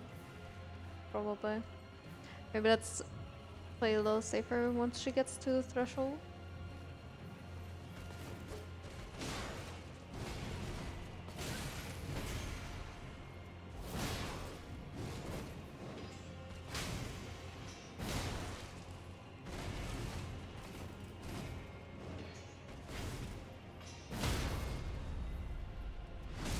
All right, let's position slightly left now. Charge R2 and run away.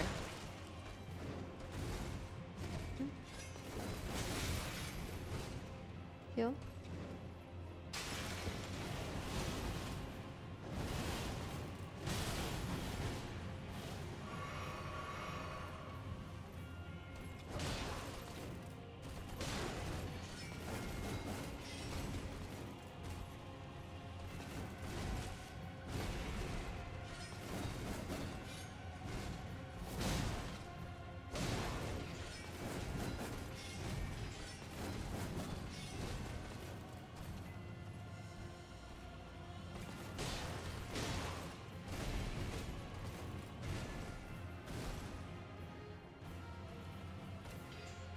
I'll stay locked on. I don't know how to do it with lock on. Yeah, I thought maybe that would be more predictable, but that's No. okay. Unless you can just run, keep running around. No. Or I've just never done it that way. Yeah, that's fair. I'll just lock off.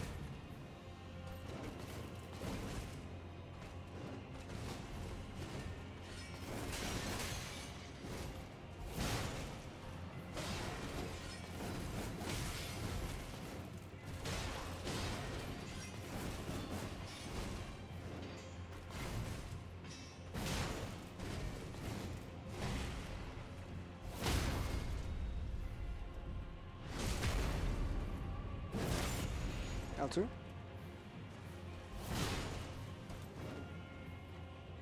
Don't take a hit, but that's fine. Oh, she flattened us? Okay. Go center. Go center.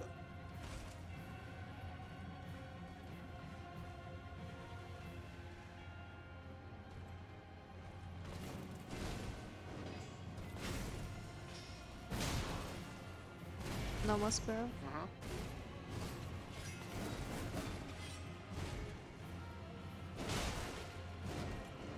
Go back and FP.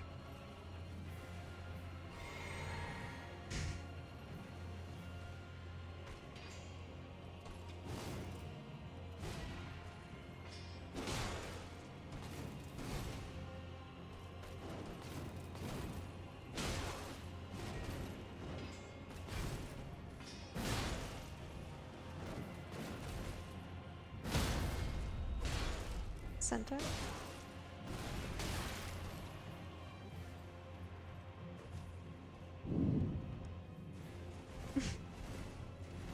Hello? Yeah, this doesn't really happen in phase 2. In phase 2, she will chase us a lot more, so it should be a little bit more comfortable to put it into a good position. But if you end up getting bad waterfowl, it's gonna be rough Yeah. with this health. L2? I mean, bad waterfall. It's always rough, but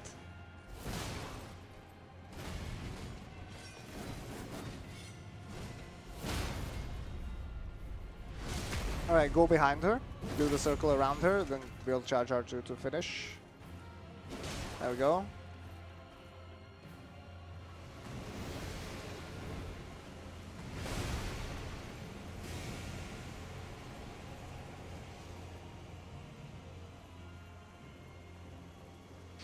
Alright, let's see.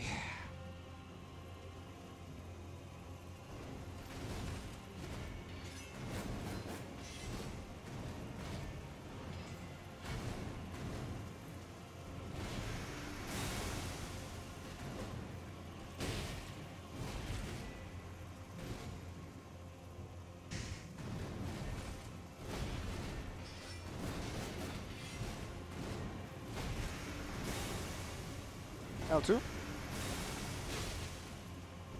Run. yeah. Ooh.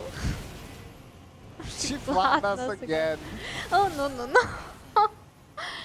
Yeah, last time we did the strafing, we got hit, so I tried to roll, but we ended up getting wrecked. So, wait, do we want to do last part of waterfall? Do you want to do the walk forward Yeah. thing or Yeah, the roll walk forward through? would be better, but we got hit Okay. last time we tried that, so. How are the somber stones looking?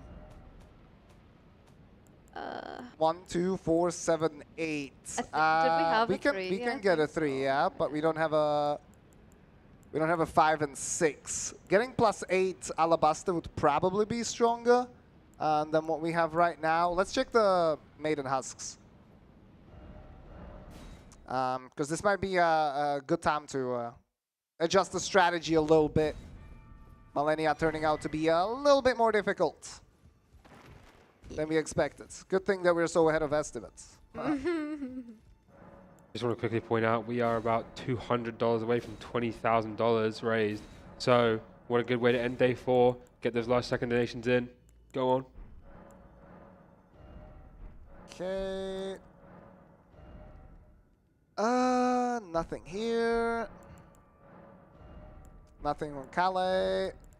And that's a 6, which is nice. and an 8, which is nice, but we are missing the middle upgrades. So we can get a 4, and we're missing what, a 5?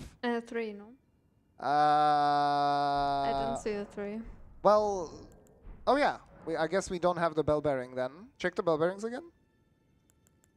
Yeah, so we are not switching to a somber weapon, that's for sure. Well, we could have some greases, I guess. Yeah, we could try to use the grease, but what greases do we have actually? I mean, we can see if we can craft some. Check the greases.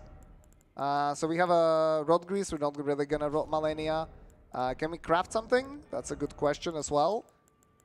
That would be good. There's not a lot that we can craft. We've got nothing.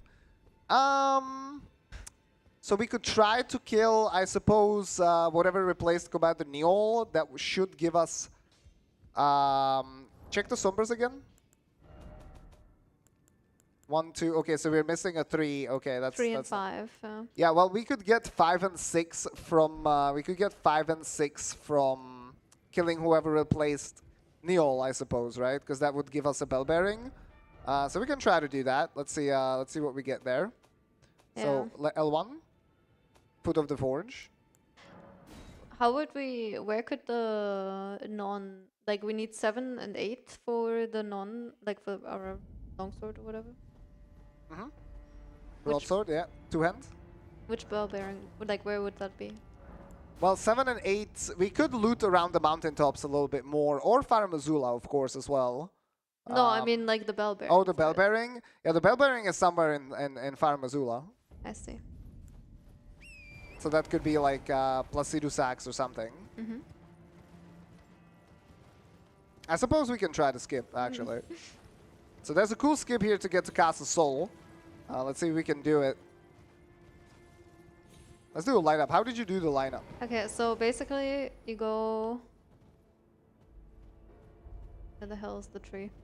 There. There it is. Okay, so you go to this little pointy end thing. Then you line up the N. No, not yet. I cannot get off. Jump back? Okay, quit out. Yay! We did it on time.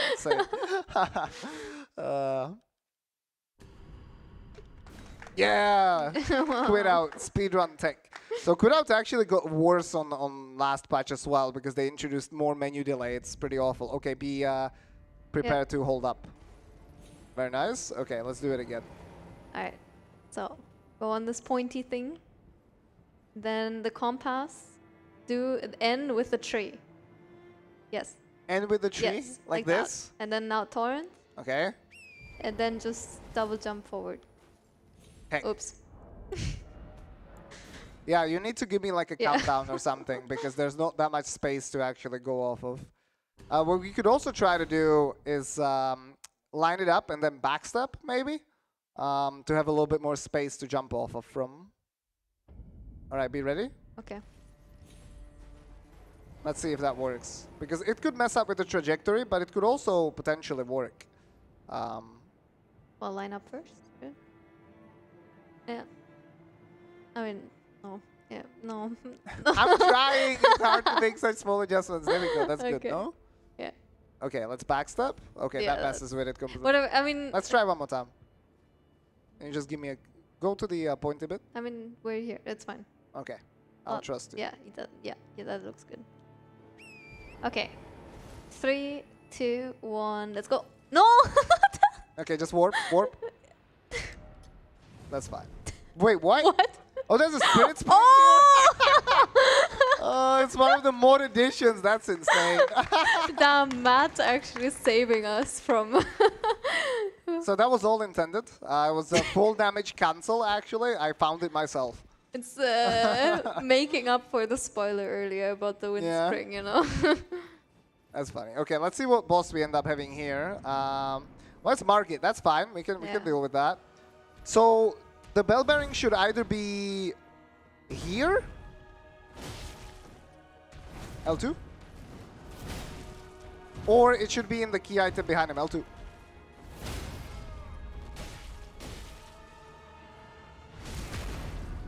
Let's see.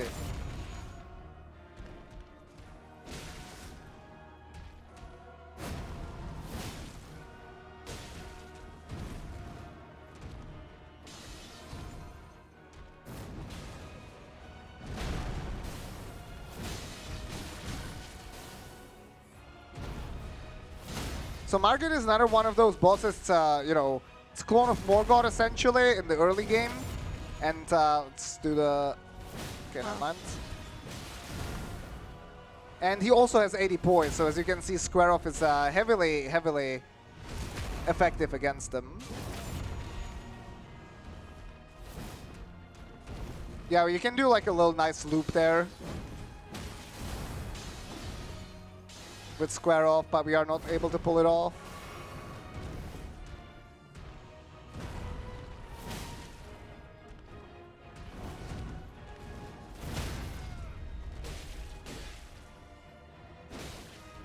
Dude, give up.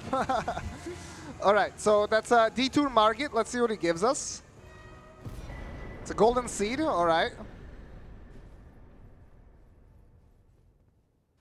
And I do believe that this should be the bell bearing, but if it's not, well, that's okay. I guess we'll go sell runes and just level up more vigor and see what we can do with Malenia. I mean, that is basically the best option that we have.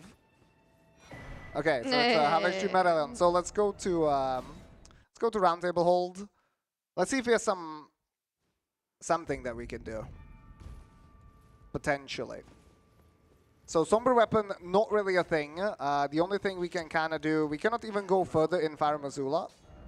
We're also still wearing the sword seal, which That's true. Yeah, we should unequip that for sure. All right, let's just sell everything. Hugh is about to be a very rich man with all these runes. Let's hope he donates all of it to charity. Surely. Alright, 350k, that's not too bad, even at this level. Let's unequip the talisman. There we go. Yeah, we ended up getting an extra flask as well from Margit, so nice. that's not too bad. And just pump vigor. Just pump vigor. All of it. Just pump vigor. Okay. And let's try again. Alright. We can do it. Dragon Temple, yeah, there we go. What we can also try to do is go around first, around the Dragon Temple, and see if there are any upgrade stones. Mm-hmm. That could be useful. Any smithing 7s would be nice. Did we have another? We did have Urtri's favor talisman at some point as well, but we didn't buy it, I think. But Index. Yeah, it's something at least, I guess.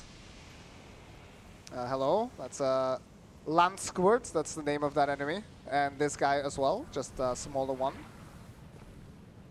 So we ended up getting Carrion Retaliation, that's not great. Not really useful for our purposes.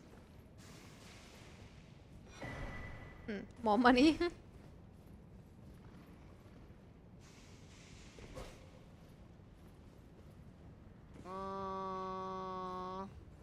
Well. Where do we get more items? Oh yeah, we can like drop down at the start, I think. I mean, while we are here, there's the grace here, no? So we have faster access to the fight at least. That's true, yeah. Wait, is it here? Wait, it was... We went past it, I think. It should have been at the other fog wall, I think. Or isn't it the way you have to... No, you can't access it from here, I think. You need to drop down from the other grace. Let's get this item here on the stairs. Flame Sling, okay. Let's kill the flower because we're in combat.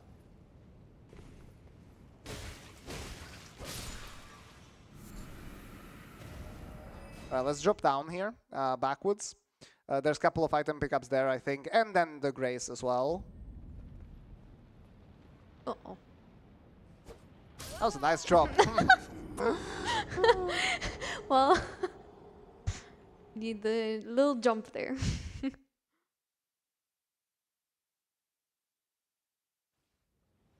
Okay. Oh, get the runes, yeah. Alright. This time for sure. Right, there's an item further, yeah, to the right. There's an enemy here, but should be fine. There's an item here, which is useless. Mm-hmm. Then we end up jumping down here. I do believe there's an item on this side as well. Yeah. and a Misbegotten guarding it, and that's a Somber 7, which is not what we are looking for at all.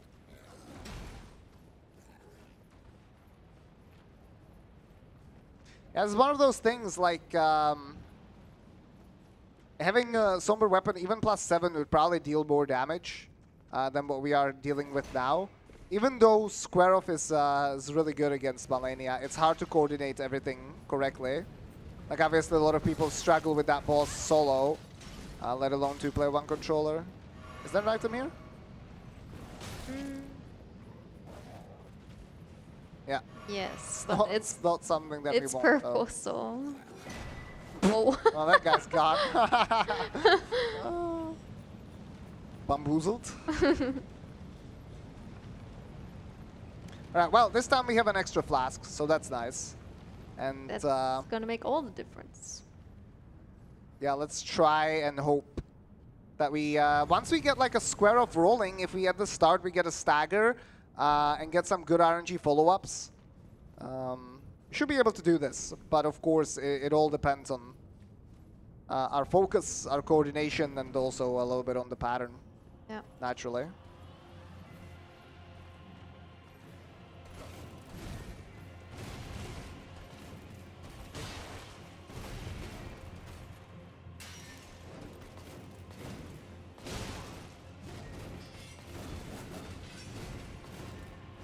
L2?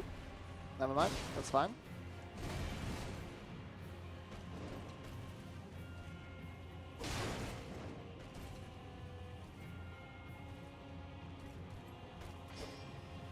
I don't know. Let's get into the L2? middle. Eh. Oh.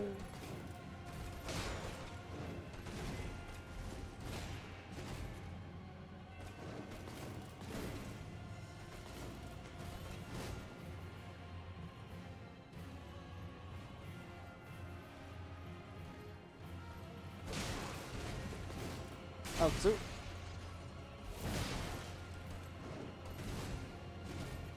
Okay, if we get an opening, if we got an opening now, there would have been a stagger, but we didn't get a big one. L2, L2. Very nice. Well, is the Square Up on her stand-up? No. Or not? Okay. Yeah, you need to, when we're that close, let's try to walk back a little bit. The Square Off obviously moves us forwards. Oh, didn't expect that follow-up.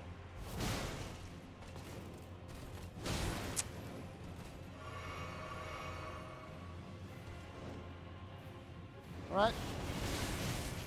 Nice pillar in the way. That was not great from us. Yeah. L2. Chase.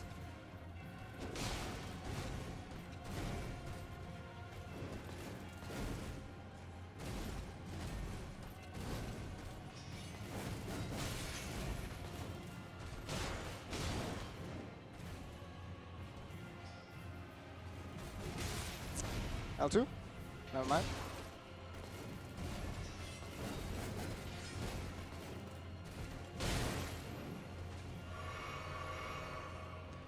Fortunately, we are too far for that approach there. Pot's in the way. Okay, never mind. It's broken now. L2, R1. Oh, Oh, okay. She just cancelled her animation by falling off the stairs. She's cheating.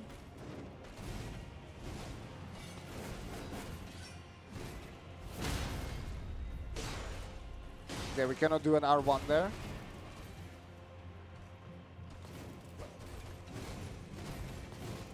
L2. Chase.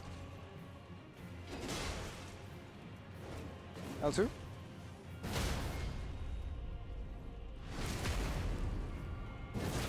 Charge R2 on her.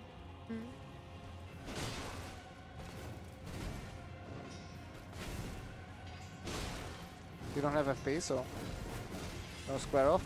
Yep. No, no, no.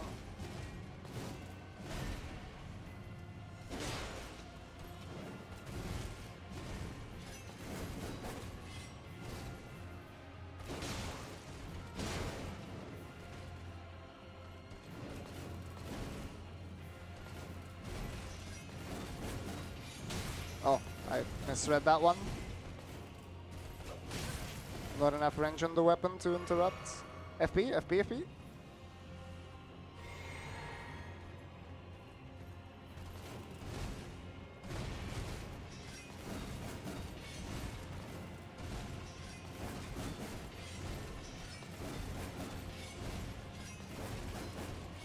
Okay, L2. Oops. Yeah, I I was just- trying to look off there to get extra range. You just didn't look like you were gonna go for it, so I was unsure.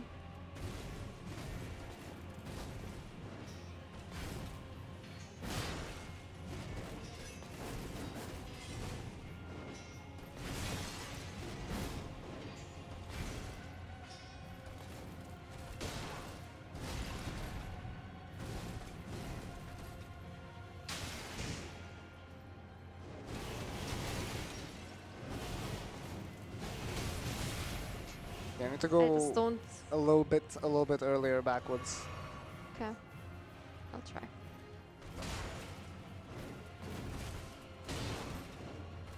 No, no, no, no, no. Back, back, back.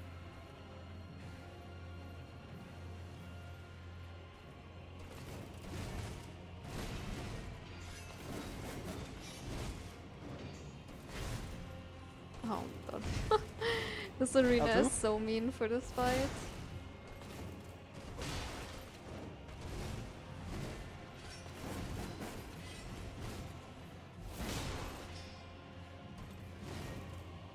L2.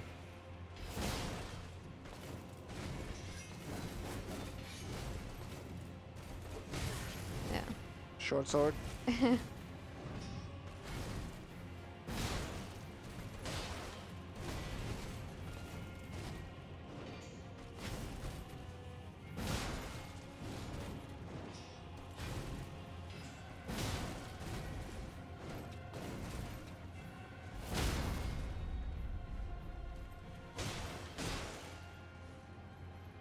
Yeah, this is rough. I mean, we got phase 1 again, but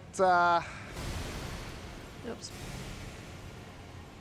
phase 2 now without flasks. Is either gonna take a long time or we're just gonna die. Eh. This is kind of a mean attack. The follow-up has a different timing. It's like RNG timing, basically. We don't have FP anymore.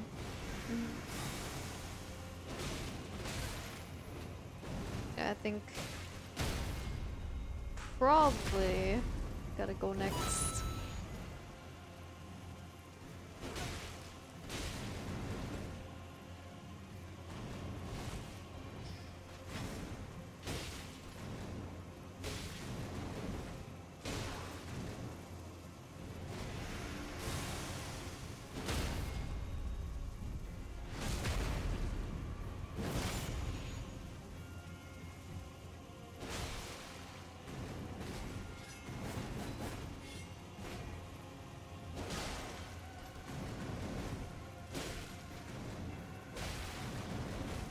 Oops.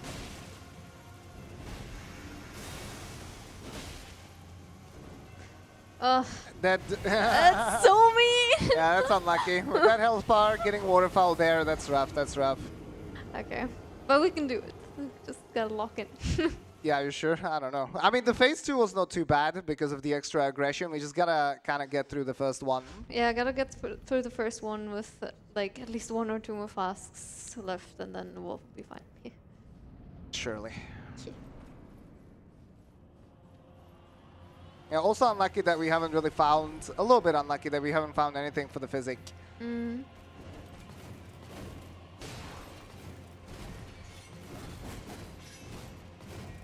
L2? Don't chase, don't, no. Mm. L2? Nice.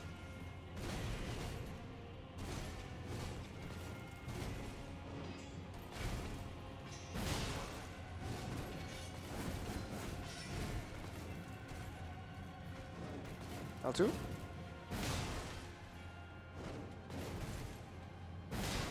Back, back, back.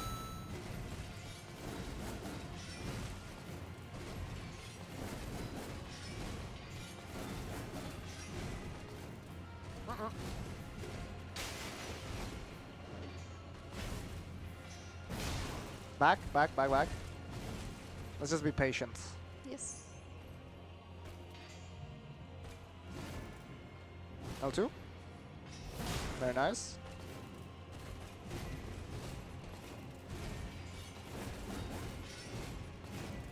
L2.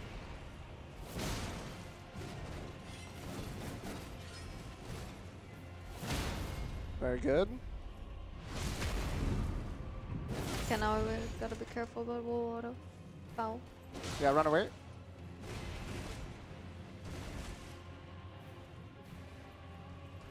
Very good. Yeah. Nice bait. Good dodge. Go center, go center, go center.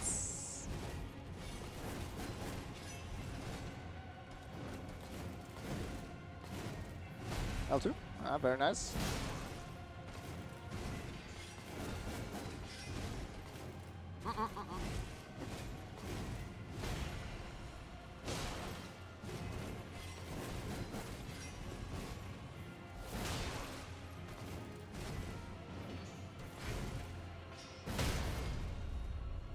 Right. Let's just drink FP. Might have to run. Oh, the pillar! Uh-oh. Oh, sorry. I fucked that up. Pillar saved us on the first part though. L2.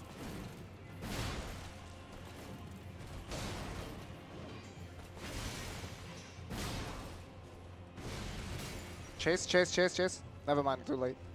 We had stagger kind of close. Yeah. As soon as I press the button, she goes for it. L2.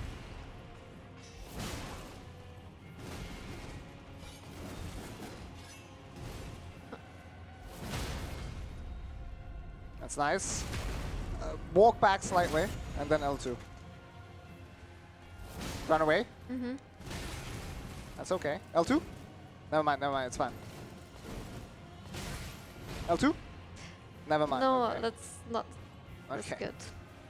Yeah, well, Uh-oh. there's that. Yeah, what? And What? there's that, and we Okay, but like. Yeah, see, miscommunication like that can happen. When one player decides to play a little bit more aggressive, the other player thinks that it's a better idea to actually back off. It's kind of what you end up with, where you are split in between the two. And you get the worst of both worlds. If you went passive, I could have healed earlier. I wouldn't have gotten stabbed. If you went aggressive, we would have gotten some extra damage in, but obviously didn't heal up, so wouldn't have healed up, rather. Kind of important right now to pick up the runes, in case we want to have some money for at least upgrades or something. Well, I think we still have a bunch of money. I don't think so. We sold literally everything. Well, we found another Lord's Room or something. Yeah, though. Newman.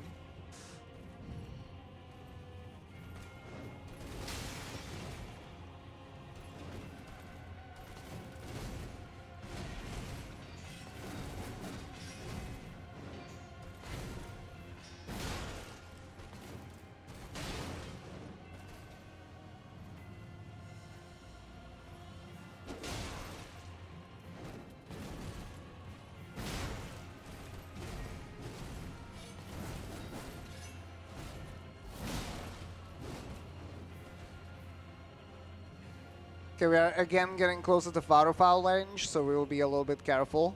Not yet, she's not just yet at that range, but kind of soonish. Hello? L. Whatever that was, you understood. That's good. Another one. Okay, that's a stagger. Get the ripples. You're too slow! I know! We are! But that's why the estimate was so high. Just a quick announcement, we reached $20,000! Go! That's huge. Thank you so much for the generosity, everybody. Yeah, thanks. I mean, the more time we spend here, the more time for you guys to donate, so. Yeah. We're just actually stalling for exactly that reason, you know? Wanted to make sure that we get the 20k.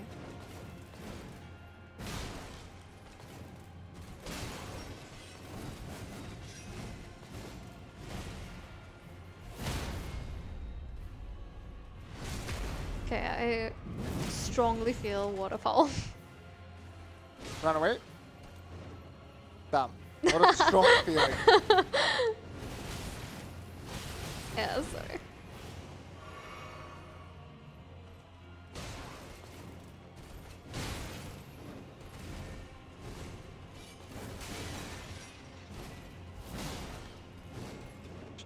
No more FP. FP, yeah.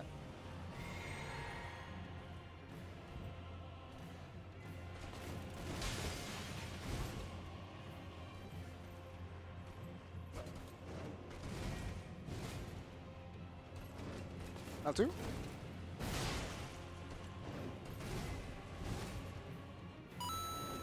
L2.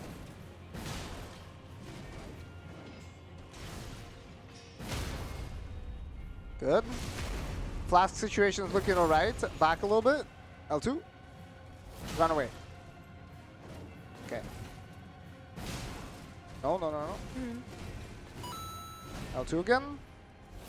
Very nice. See, this is like, if you get good patterns, you can really do a lot of staggers with square off. No. Yeah, I think we're just not doing that one, right? Sometimes we are, it depends.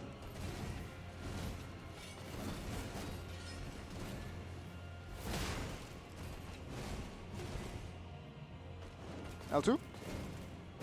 Oh! Oh, my Yeah, I dog. unlocked for a little bit of... That's terrible timing for a heal.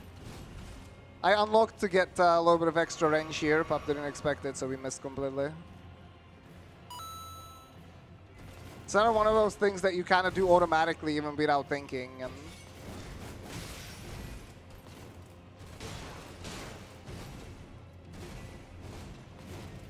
L2.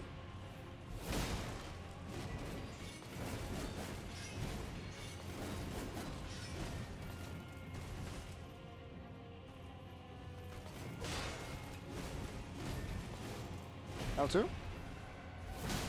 Alright, where the hell is she spawning here? I think wherever she dies, that's where she does the flower. Yeah, I guess that makes sense. Okay, no more FP. Still have like 1 or 2 more square offs. Let's go in. L2. Yeah, that's it.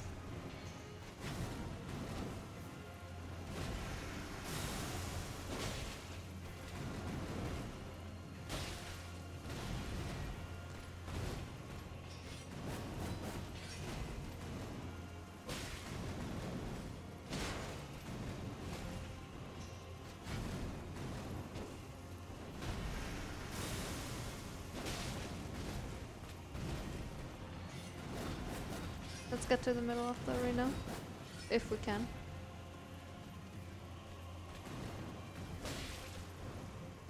Well, we did. Well, at least we survived. Okay, let's go, let's go, let's go. Think- She's behind us, Alter. Yeah, I think, like, I don't know if something happened. I felt like I heard something.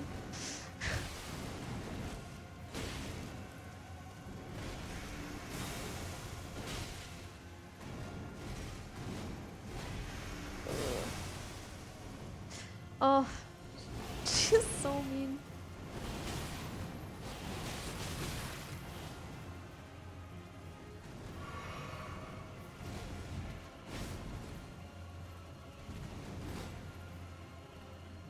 Kill again, maybe, if we can.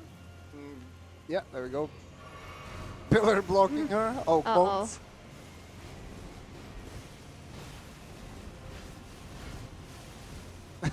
Okay, that pillar messed with her a lot there.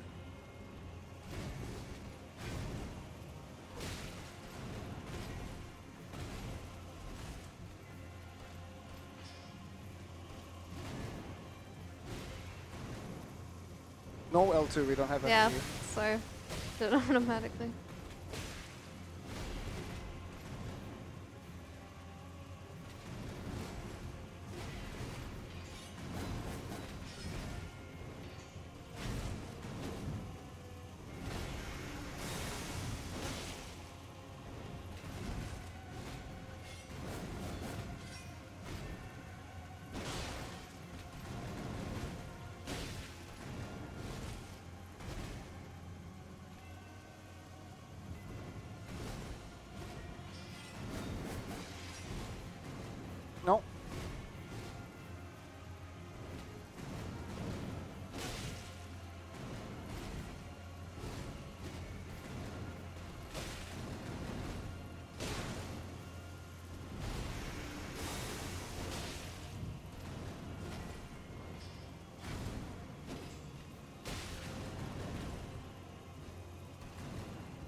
Nice dagger. All right, well, stand still, stand still. Run away. Okay, circle around her. Good, good, good. Nice whiff from her part.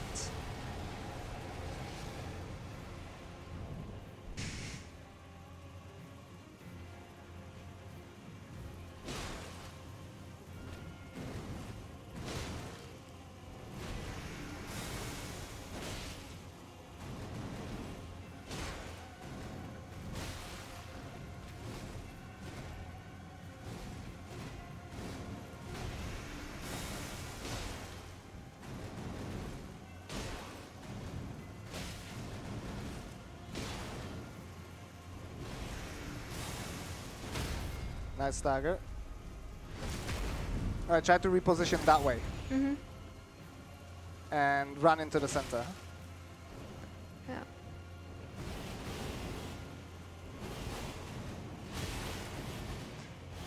Well.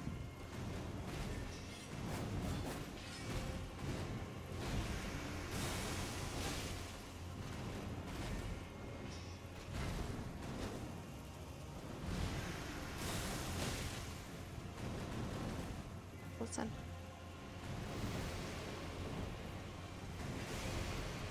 Yeah, here we can make her whiff by just running underneath her, which kind of confuses her trajectory completely. Careful.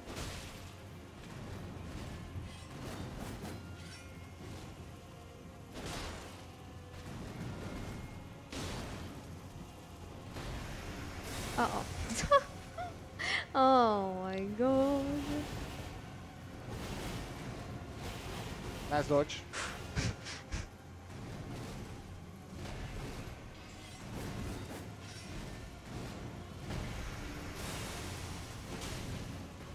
No. Okay, looking good.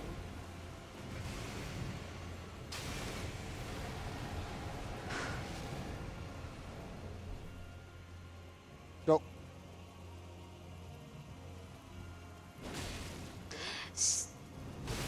No! We went for the R1. There was nothing we could have done from that range. We just, I just I needed to press can't. R1 one more time, I don't know. like straight away, or jump R1 probably would have been better. Ah, that was so sad. Can I still get through some of the donations? Yeah. There's been so much love coming in for you. So first of all, the big one that sent us over the 20K. $163 from Toby Kokutsu. Give Malenia some extra L2 for 20K runes. Thank you so much for that. We have $50 from Boogie Poppy saying, here's $50 towards the $500 no summer weapons incentive. My buddy Helmet will cover the rest, no problem. We have $10 from the Rick Soldier of God with no message, but thank you very much. We have $10 from Digital, reported for stealing pillow from hotel. Who stole a pillow from the hotel? That's mean, don't do that. We have $50 from Monojira saying, try two-handing and praise the donation message. We have $10 from Let Them Duo Her. Thank you very much for that. And we have $2 from Malenia saying, I am Malenia, Blade of Michaela. Back to you, back to the fight. Thank you so much for all the generous donations and the words of support. One more R1 moment happened, of course it did. It was just so unfortunate that of all attacks, she chose to do waterfall right there. Yeah, the worst part is if he jump attacked, we probably could have finished her off. Chase, chase, chase, chase, chase. That's so hard to do, close range. Is this the moment where we one-player controller it? Whoa, whoa, whoa. Because there's still quite a bit of the game left. I guess maybe. Do you want to be the one? No. No?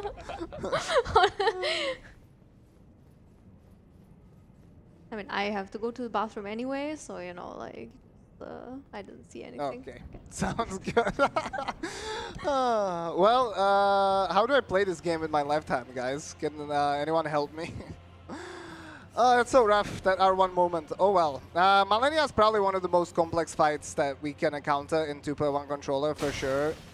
So I'm gonna try to do my best and hopefully not embarrass myself too much now that I actually can control the character with both hands.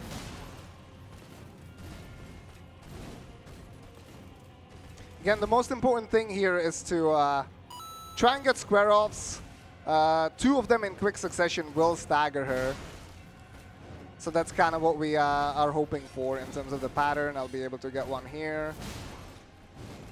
I'll try to chase, maybe stagger, missed, short sword.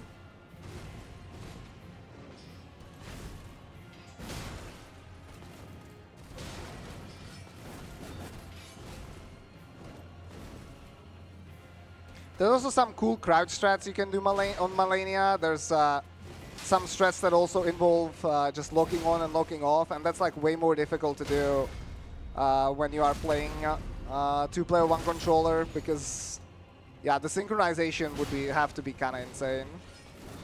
I'll be able to get a stagger here again. She is in waterfowl range, but also at the same time she's kind of past it quite a bit, so she might just not do it. You're too slow! Thanks. Let's see. No waterfowl so far, that's good. Oh, that was an unlucky follow-up from her.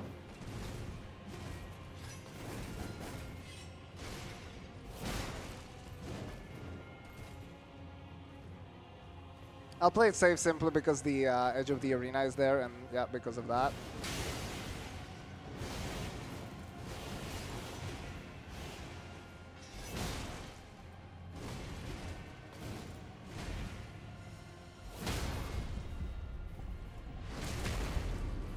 Hello. Hello, welcome back. I haven't been in here yet. I'm sorry. That's okay. I was told that I'm too slow by the donation. You are. Uh, Huh? What? huh?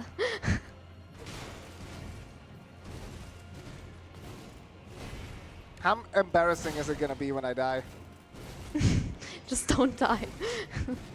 Don't find out. Nice. Yeah, that's the close range waterfowl dodge that we mentioned. Like, imagine doing that 2-player 1 controller. The amount of coordination would have to be insane.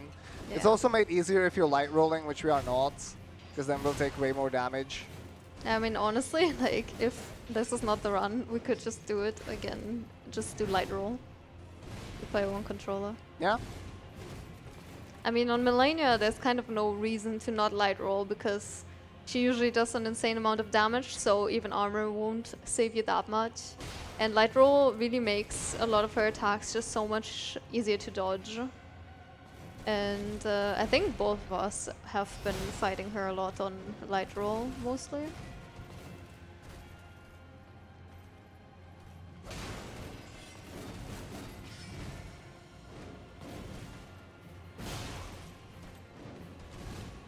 Seems like we don't have to do it though, because you'll get it.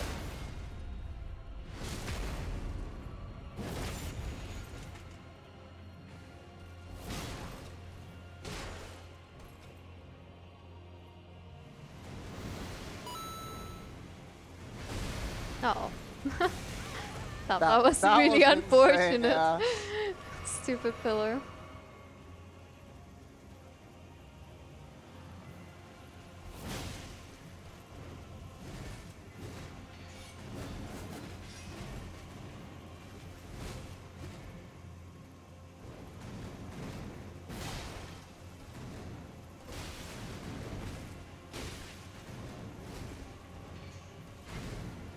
Okay.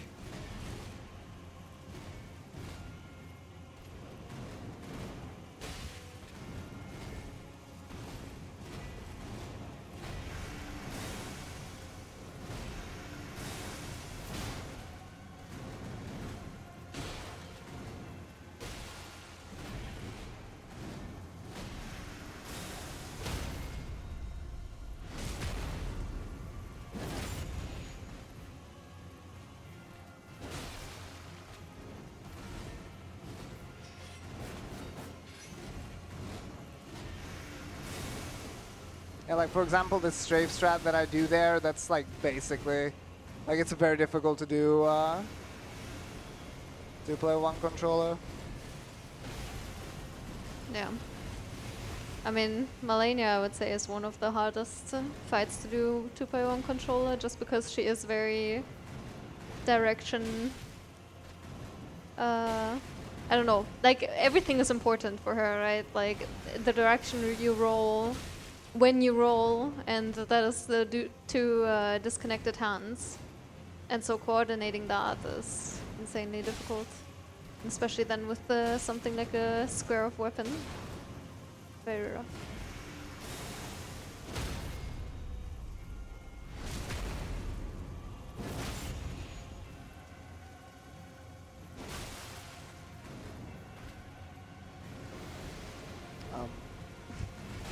Okay, I was a little bit afraid there of the pillar that it would block me again, but we're good.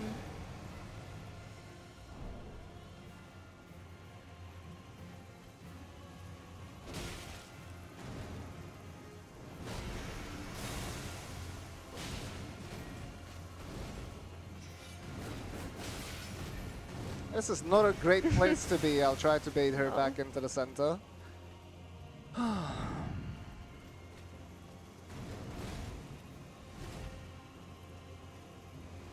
Okay, and as you can see, phase 2 is generally a lot more aggressive than phase 1, which actually plays into our favor most of the time. Like you saw that in the last 2-player-1 controller fight, where we are able to get quite a lot of just, you know, tap R1, tap roll R1 there. Quite a few punishes, and it added up rather quickly.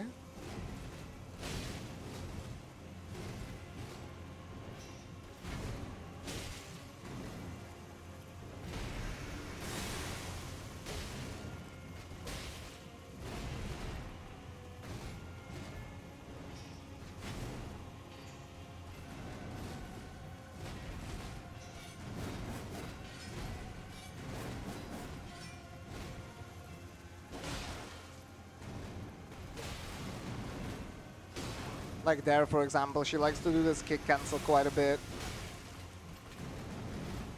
Yeah, it's really nice. She only does that in phase 2 for some reason.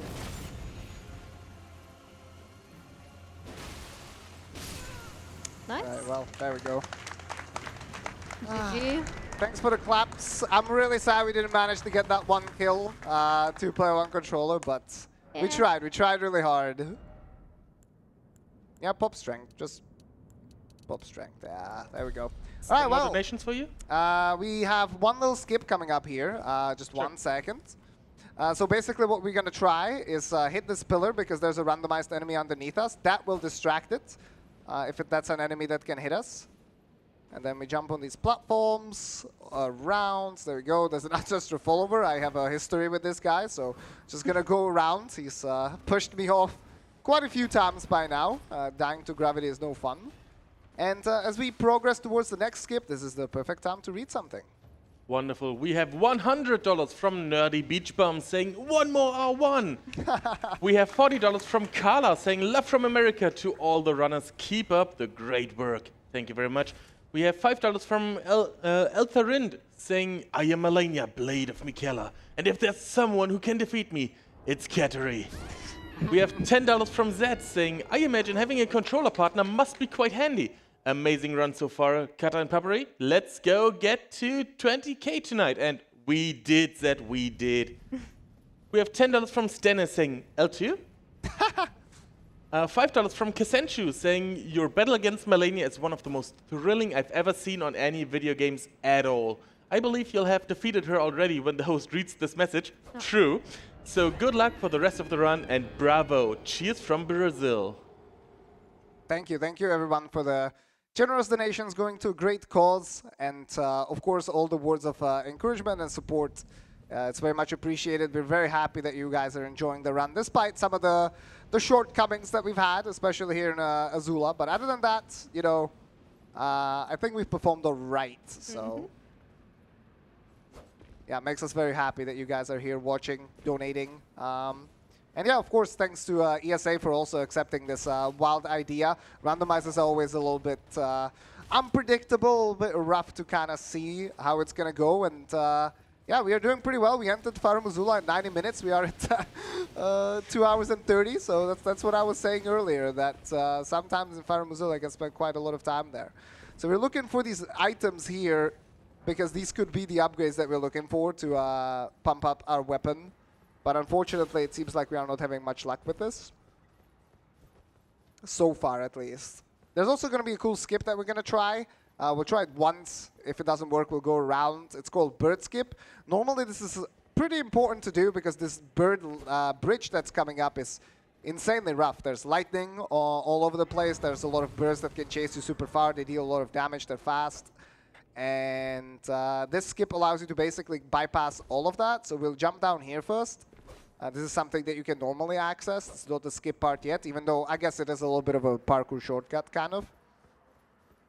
We'll get on the elevator. There's going to be an enemy here. Depending on who it is, we will either kill it or not.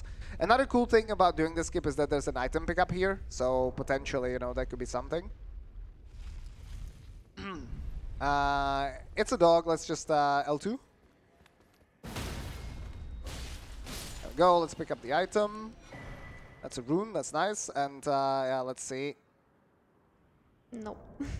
Yeah, that didn't work. We ended up being too far. That's all right. We'll go around. This skip would land us on that ledge there, and then we would try to jump around the pillars and do a jump, kind of tricky jump on the railing. But in the end, it didn't seem like there was that much danger on this bridge. Even in the randomizer, it can still be kind of rough because enemies can push you off. And you can die to gravity even more than we already have. This is the lightning that I was talking about, and there's a monkey behind us, but that should be fine. There's a lobster. There's a lobster, which is not great, because obviously we all know that they are quite the sniper elite.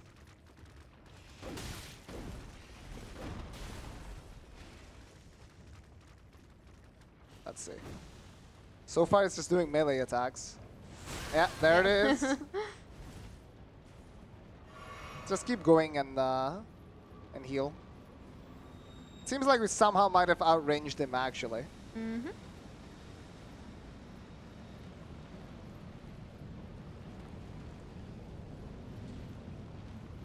Let's see, there's an ambush on the right. It's just a soldier, so that should be fine. We have to get over this part over here. Steady hands. It's looking good.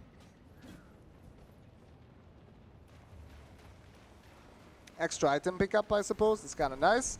Smithing 8s. That's not what we need. We need 7s. Still all right, though. If you find those 7s somewhere, there's a couple of pickups still left on the way. There's also a Draconic Tree Sentinel before the next boss arena. And depending on who replaces him, we should be able to kill him and get some drops as well. Let's rest to get the last flask. And head over to another two-phase boss fight. Now, the good thing about this boss fight is that Maliketh or Beast Clergyman in phase 1, they're not the tankiest, so whoever replaces them shouldn't be as tanky as Malenia was. But of course, it depends. If it's Fire Giant, then yeah, we're kind of out of luck. So we'll see. There's a Somber 7. There's a lot of Somber 7s in the game in general. We'll kill this Imp, Somber 8. Maybe get some nice drop. Sliver of meat times 6, alright. It's not what we are looking for, but it is what it is. We've got Elden Beast, alright, well. Moved up 2 boss fights, 3 boss fights. We have Square Off, should be able to get quite a few staggers. Uh-oh, that lock-on was not great. Well, about the tankiness, never mind.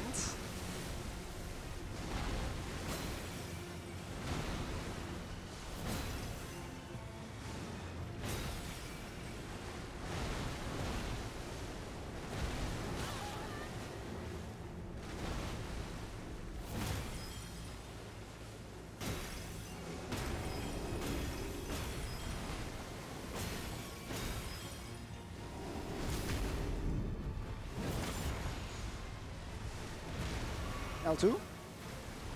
That's okay.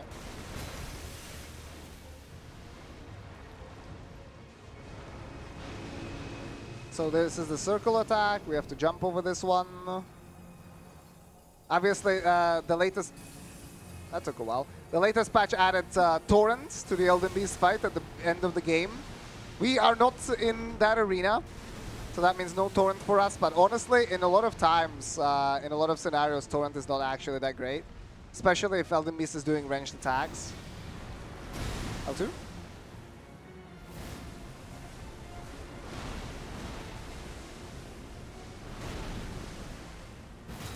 L2. Oh heck, we are about to get nuked. Yep, that's fine. Overextended there with the attack a little bit. You need to run out of that range. It's an AoE, so you cannot just roll it. I can't see Elden Beast. That's a L2? classic with him as well. No, no, no, no, no, go, go, go, go, go! Let's try to get away from Elden Stars. It's one of the most annoying attacks in the game for sure. And there's also needles. And there's fire. So this is a bullet hell Elden Ring edition. Okay, Elden Stars are over though. More bullet hell. I'll heal again and hopefully we'll be able to clutch this out.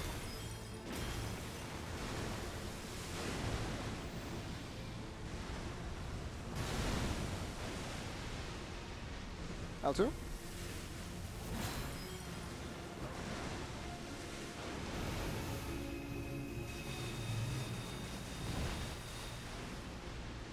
Good dodge there on the needles. L2 again. Very nice. You have no mana. Yeah.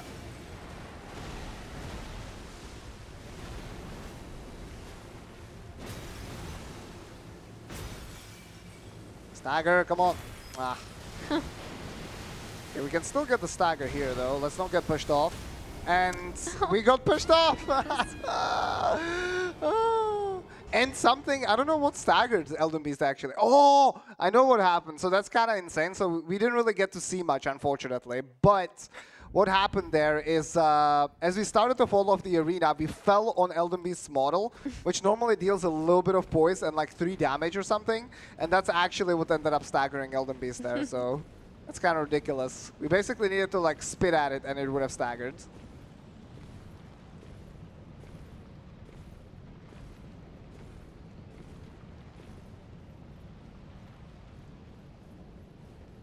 Alright. I mean, this fight is also kind of tough. I feel like we got all the... I mean, it's kind of what I said earlier, was that we got a lot of the easier ones early game where they were low scaled, and now we've been getting some hard hitters in the high scaled places.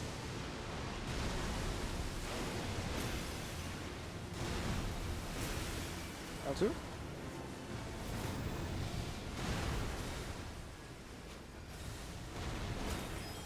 L2? Yeah.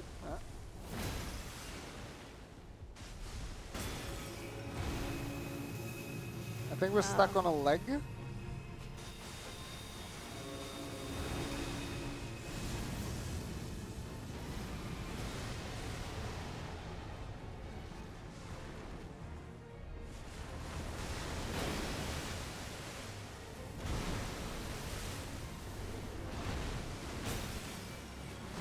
Especially Elden Beast is another one of those that moves around a lot, so it's like pretty important to have good camera management and stuff.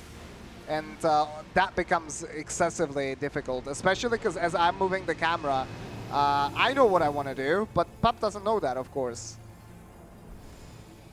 So then she kind of has to react, because a lot of times there's just not enough time to be able to communicate it.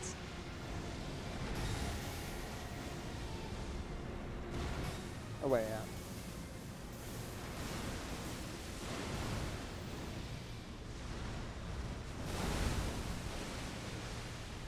L2?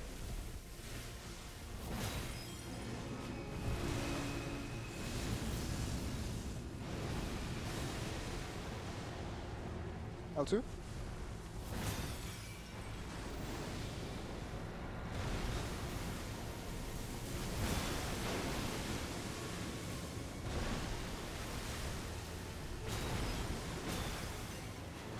No L2, no, no, no, no, no, no, no, no. Let's try to keep up the poison stagger Elden Stars.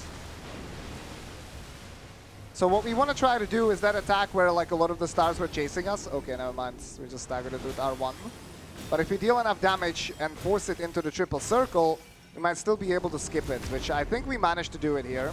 Because a lot of Elden Beast AI is actually trigger-based, depending on its HP. Well, never mind. L2, L2, L2. That's strange. So now we have to deal with these pesky stars again. And at the same time, we're going to have to deal with circles, so... Well, honestly, that's maybe not even too bad. Yeah, at least it's like something where we have to run and jump away anyway, so... Yeah. Kind of works out. Sideways, yeah, just keep running.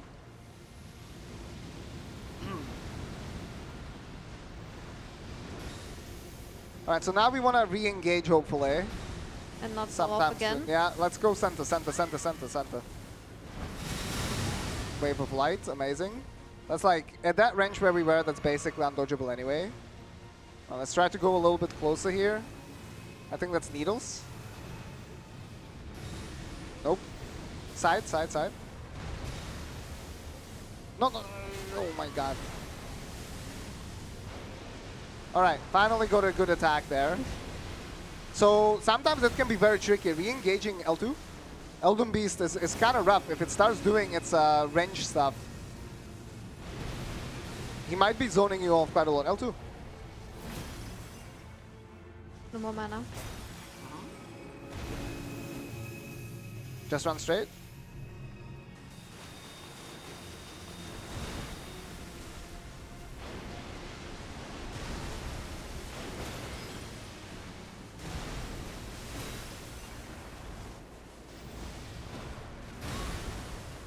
Was still recovering, unfortunately.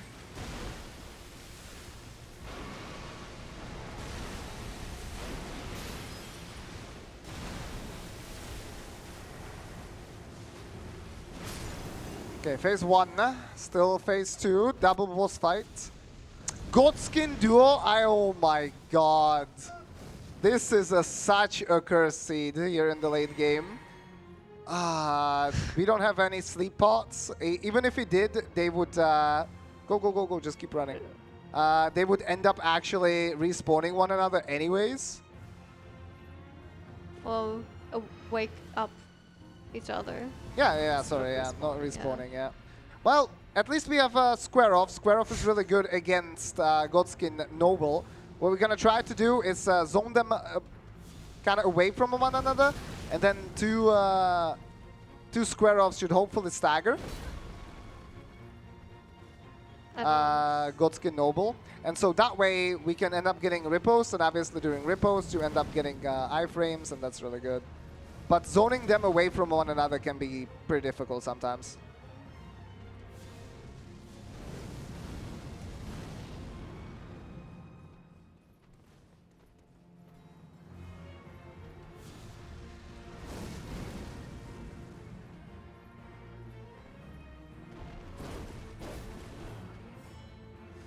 L2, very nice. L2? Well, That's the okay. other guys. Yeah, I know. I also am scared that we're gonna fall off the edge. Let's try to bait them again. Like, once, hopefully, we get one of them down, especially with Square Off, we should be able to set up the poison in such a way. Go that way. Go that way. So that we can interrupt the animation when he's going to be respawning his buddy. It's looking good. It's looking good.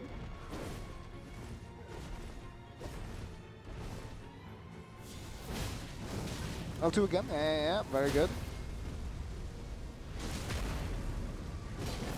Okay, we have to back off. Actually.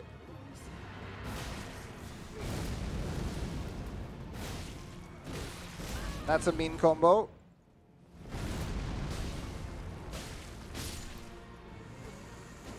Alright, back.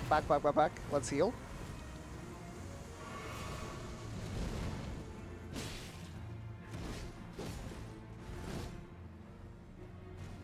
L2.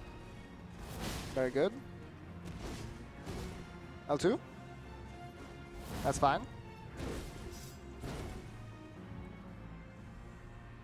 L2, L2. L2 again. We could have done an R1, Yeah. that's fine. L2 again.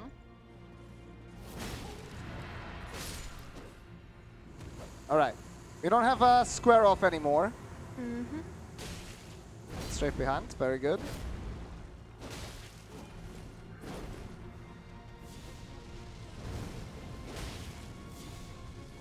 We'll have stagger here. So for example, I knew that we had stagger here because our straight sword, no L2. No, there was one left.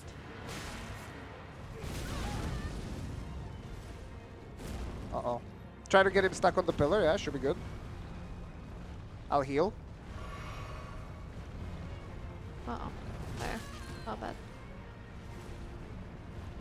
I know how much poise damage the charge R2 does. Go, go, go, go, go. We can't let him just spawn his friend. Yeah. See, we're not dealing the damage though for some reason. That was already the case before. It's weird. Okay, let's just go heal. I can't see where he is. Well, he's behind the pillar.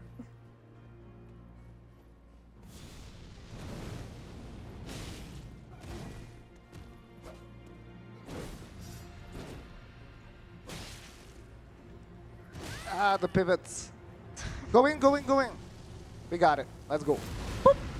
Very nice. Ooh, that was so rough, actually. Ah. Wait, Stormveil minus bell bearing 5. Yeah, cool. We don't need that, though. No. Thank you, we thank need you. it. Well, we made up that Malenia a little bit, at least. That was a rough double boss fight, for sure. Elden Beast into Godskin Duo. But yeah, once you know the poise of an enemy, which is 80 in this sense for both the Godskins, and you know how much your attacks deal, you can kind of expect when to get a stagger. Our charge R2 deals 33, so we know that once we do 2 of them, that's 66. And then after that, you only need 14 more, which is like a jump R2, for example, enough to stagger from that point on. All right, we have three fights left. We are, of course, going a little bit overestimate here, even though that is just kind of what Randomizer is. Good thing is, if you don't go until 7 in the morning, where the next run is scheduled, I think we're kind of all right. We've got Smithing Somber 7 again. That's like 10 of them by now. If Sorry to all the volunteers, though. Yeah, And that's your very sleep. true, yeah. Yeah, hopefully none of the people that are still awake have a morning shift. Do we have time for some more donations? Let's do it. Wonderful. We have $1 from Grink saying L2. We have $10 from Price Master saying $20,000. We have $25 from Raz without a message, but thank you very much. And we have $5 from Fingers Tehen saying a quick one to give Kata and Puppery some love. Try Fingers, but actually, no, let's not try me. Thank you very much for that. Thank you for your generous donations. Thank you. So, Placido Sax or something? Don't even. Like, if this is Placido Sax, we might as well just go home. Actually. Because the damage that we're gonna deal in this arena with a plus 18 weapon is gonna be just awful. And Placido Sax is not one of those that, like, we're not gonna get many status effects on him or anything like that. Not that we have access to many. Okay, this is okay. That's not bad. Okay. That's funny. We actually had Yeah. Loretta earlier here as well. L2. Right, I forgot we're back with the L2 business. L2. L2. L2.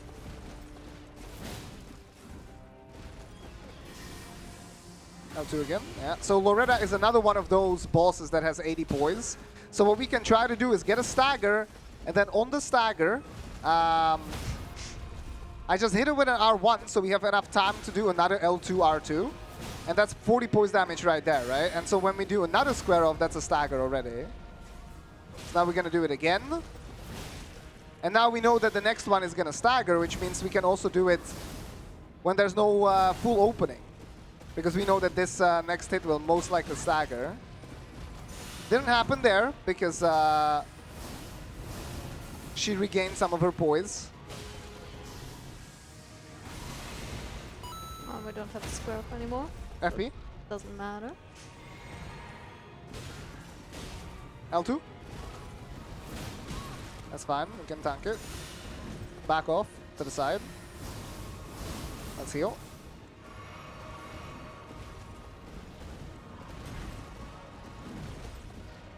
L2.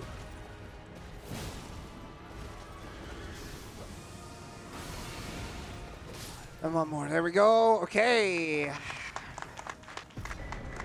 2 more boss fights left and a branch. So let's see if we defeat the branch for the second time. Clean movement. Wow. And yeah, so the thing is we have 2 fights left, but there are 2 double boss fights. So that means, again, we have to deal with phase 1 and phase 2, separate bosses. Yeah, we still have like Placidu Sacks, we still have 40 sacks. 40 sacks, we still have Fire Giants. Both phases. Both phases of him, which is not great. As you saw with Malenia, she's a double boss fight because essentially she's the same character model, just gets updated, while something like Fire Giant or Beast Clergyman and Maliketh, they're all separate, so they can show up individually as well. So let's see what we get. We are kind of hoping, for the sake of everybody's sleep schedule, for the fights to be kind of palatable.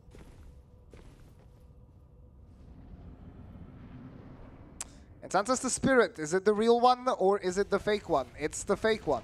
That's good. So that's not bad. That's not bad. This guy, a little bit difficult to actually hit. Yeah. I fucked up. That's fine. We'll just heal up. No problem. Yeah, this guy's not going to be that easy to hit, especially with a weapon of this size. But because it's not Regal Ancestor Spirit, he's not going to be healing, so that's good. Regal Ancestor Spirit ends up healing, and that's not great. Yeah, we didn't have stamina.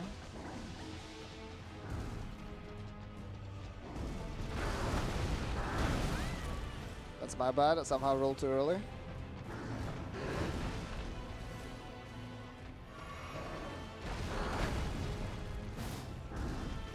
Yeah, you can see that with this weapon, it's not gonna be the easiest to get hits in, but we just have to be patient. Damage isn't bad at all. Of course, like I said, we still have a second phase to deal with, so.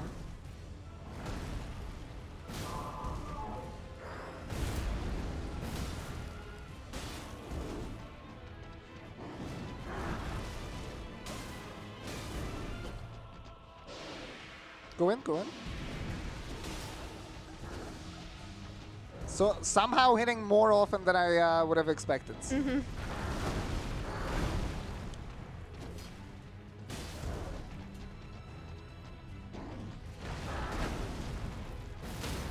Very nice stagger.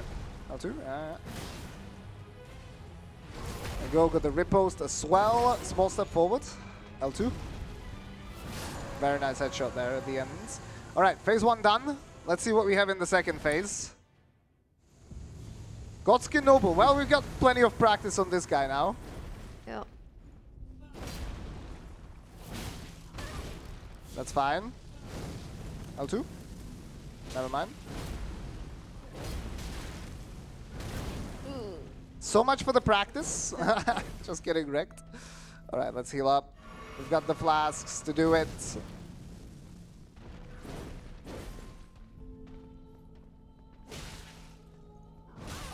Back there. I mean, yeah, I'm. Right. It's too close.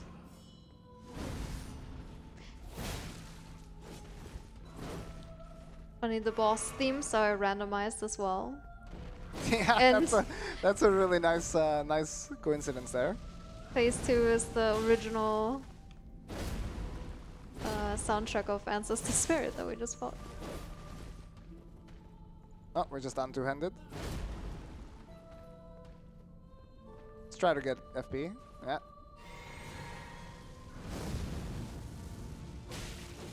Don't be afraid to roll in on that one in phase 1.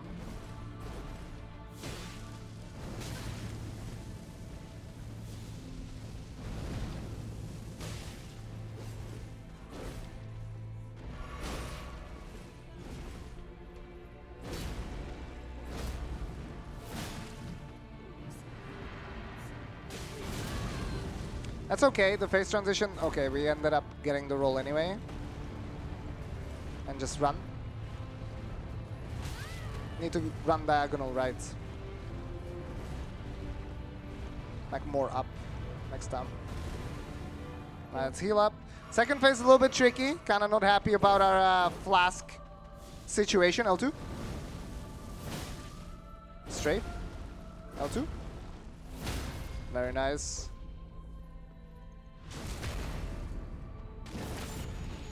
Another one. Could have just stayed in there, that's fine. So hopefully now we get the jump, not the roll. L2. This should be a stagger over here. Let's grab a riposte. And he's dead. Very nice. Never mind. There he is. One more R1 moment times 2. Alright, good. Last double boss fight. Let's do this. Let me get one $40 donation in from Grindcore Joe saying cursed runs are the best runs. Good work, catalystz and Puppery. Thank you so much. Thank you. Yeah, those words of encouragement mean a lot. And honestly, just the fact that you guys have had a good time. That's the main thing. In the end, we're not here to showcase the perfect gameplay. We're here to entertain. And I think we managed to kind of do that. Here's Maliketh. That's going to be not the easiest boss to coordinate necessarily, but he is not the tankiest either. Wow, that was like a really late. Really delayed roar there, yeah. And we're dead. Yeah. That's fine. That's okay. We needed to kind of reset there after that roar, but we didn't manage to pull that off. But yeah, Maliketh, another boss with 80 points, so 2 square-offs should stagger, hopefully. I'm not sure how many openings we're going to get for it, but we'll try our best.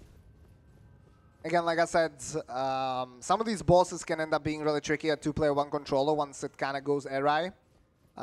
Resetting is very important in the sense that you try to get back to kind of neutral, stabilize so that both players can see where the enemy is and where we are in the arena and stuff like that.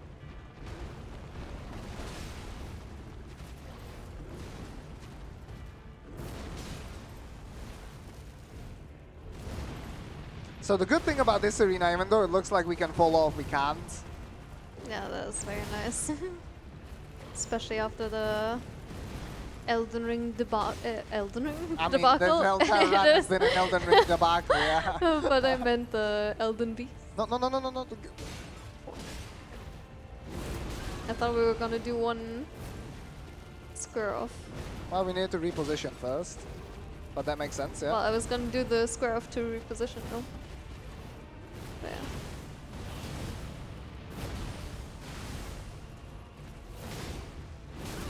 Again, this roar is just kind of annoying. It doesn't actually deal damage. It's kind of similar to Horaloo at the start.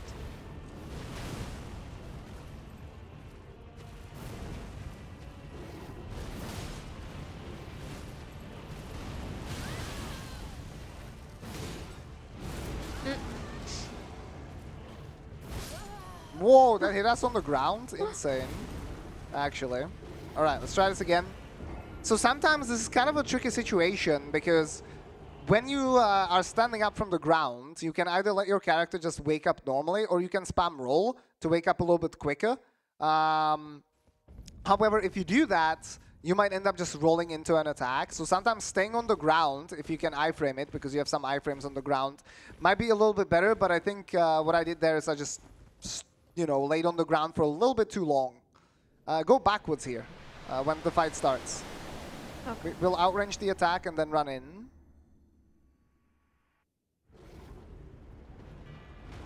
Go in. Okay, that's fine. Not exactly what I had in mind, but it's okay.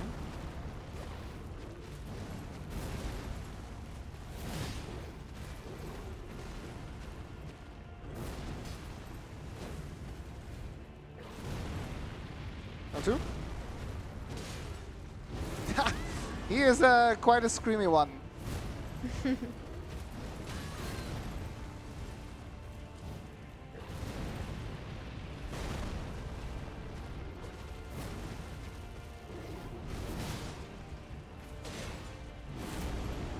Nice dodge there. Nice dodge not. Have to heal. Some barely didn't get killed by the Destined death, yeah. yeah.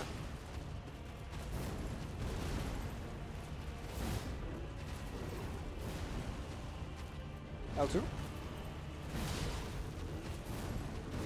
L2.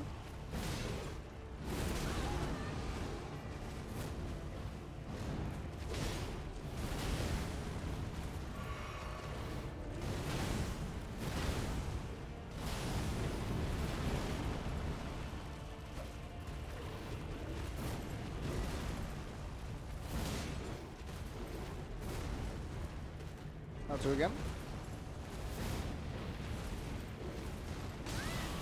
It's okay, they don't clipped us. Didn't deal that much damage.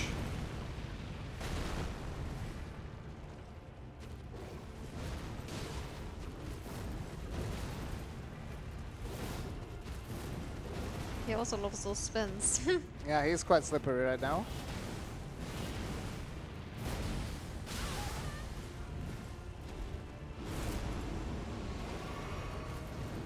It's gonna hit us, yeah. You need to roll like early enough there to be able to dodge the follow-up.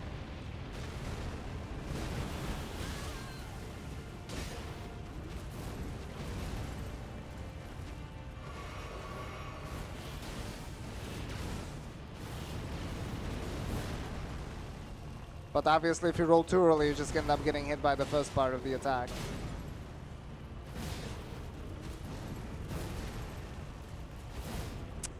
That's really annoying because, like I said earlier, he only has 80 poise damage, so getting staggers on this guy should be somewhat easy, but he keeps on dodging a lot of attacks.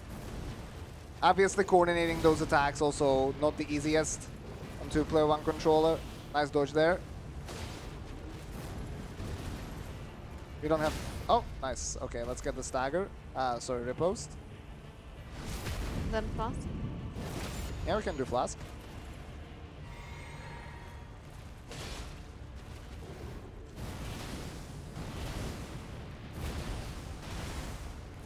Maybe save the blue for whatever is next.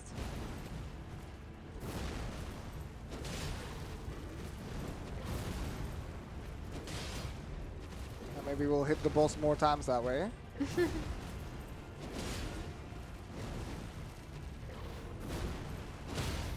Yeah.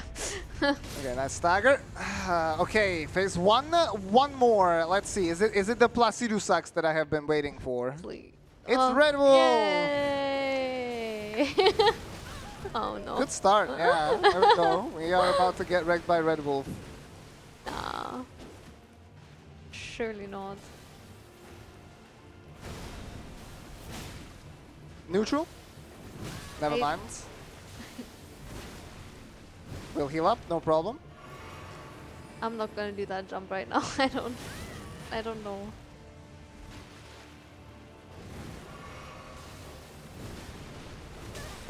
Where was my jump input? That was messed up.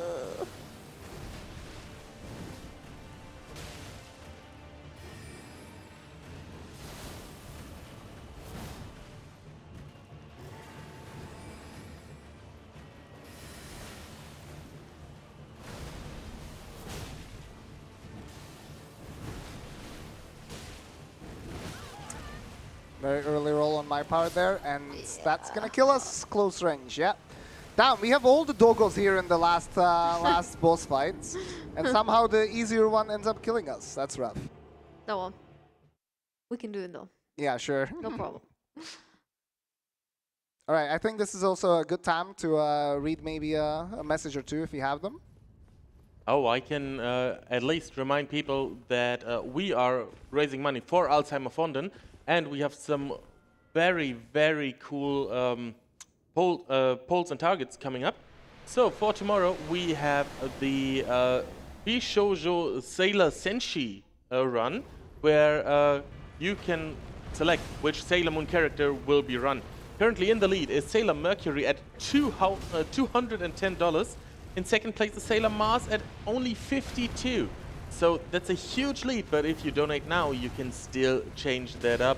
Third place is Sailor Jupiter at $50, Sailor Moon only at 7, and Sailor Venus has no love yet. Why has Venus no love yet? She's the guardian of love. I don't, you decide, get your donations in now, and we'll see which Sailor Soldier will be played as tomorrow.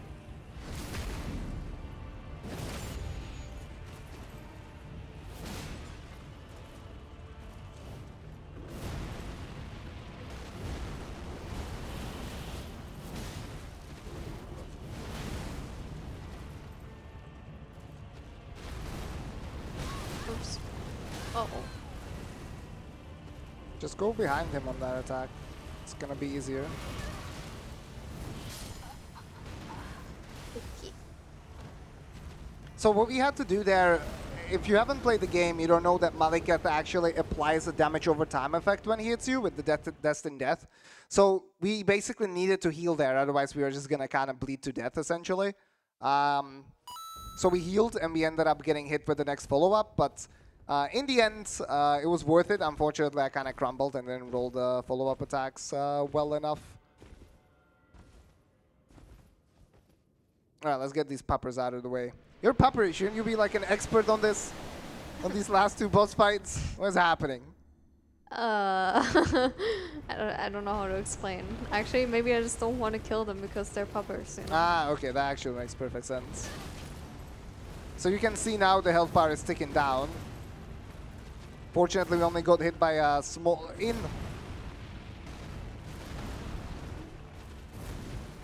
on that one. Okay.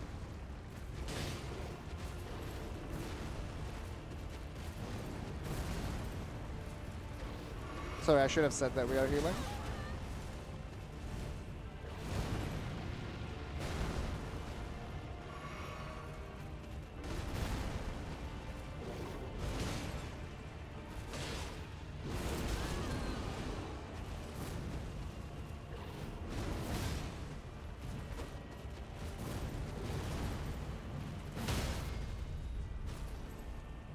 Ugh. Yeah, that was unfortunate positioning.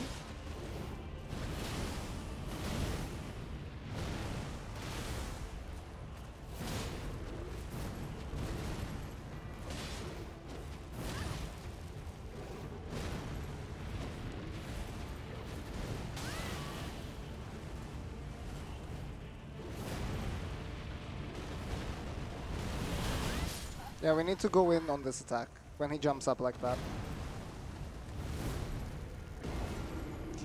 I mean, of course, I could have also rolled it, but I usually don't dodge the attack this way, so it ends up messing me up. This is a little bit just shows that we didn't route some of these attacks out correctly.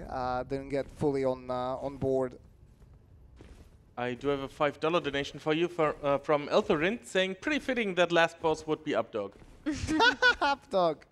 Shoutouts to Updog, chilling at home. Probably being disappointed with the way I'm rolling these attacks, but it is what it is. I'm gonna get a scolding once I get home. That's fine. I'll get mentally ready.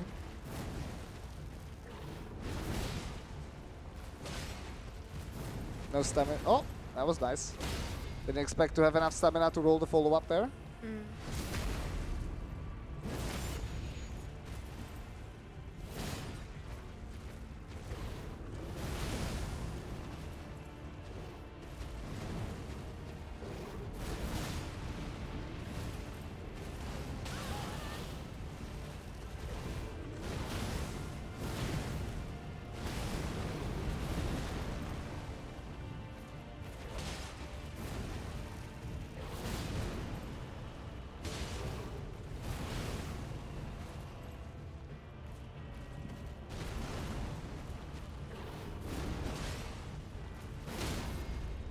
L2? That's okay.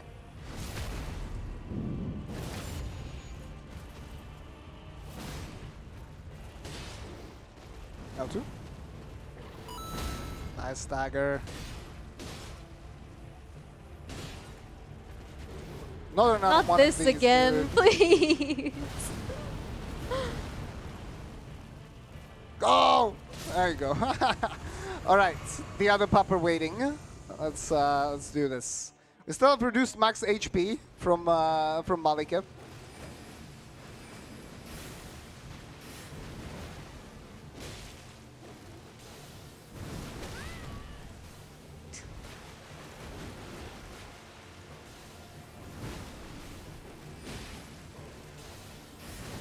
Okay, let's heal up here. All right, we've got flasks. Unless we get hit by some insane combination of this phalanx into this overhead, we should be good.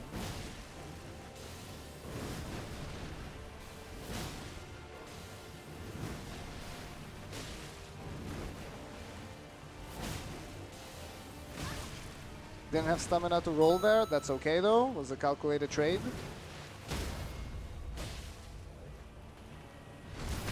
Getting the insane Red Wolf riposte. Whoa, he just continued the combo that he was doing before he got staggered. That was really nice showcase of what FromSoft coding is like. And there's the last jump part too. Thank you. Damn. Insane marauders behind us, staying up until 3 in the morning to watch the end of this run. Yeah. And this will be time now.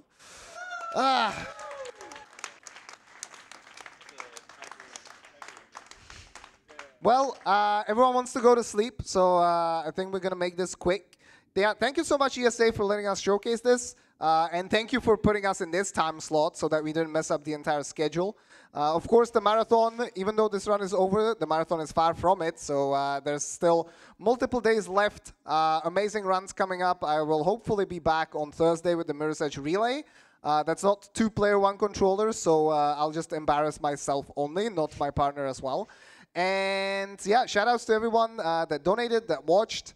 And also, of course, to the speedrunning community around Elden Ring, soulspeedruns.com, that's your place to go. You can join the Discord if you would somehow be interested in some of the speed strats. And yeah, that for me is everything. Pup?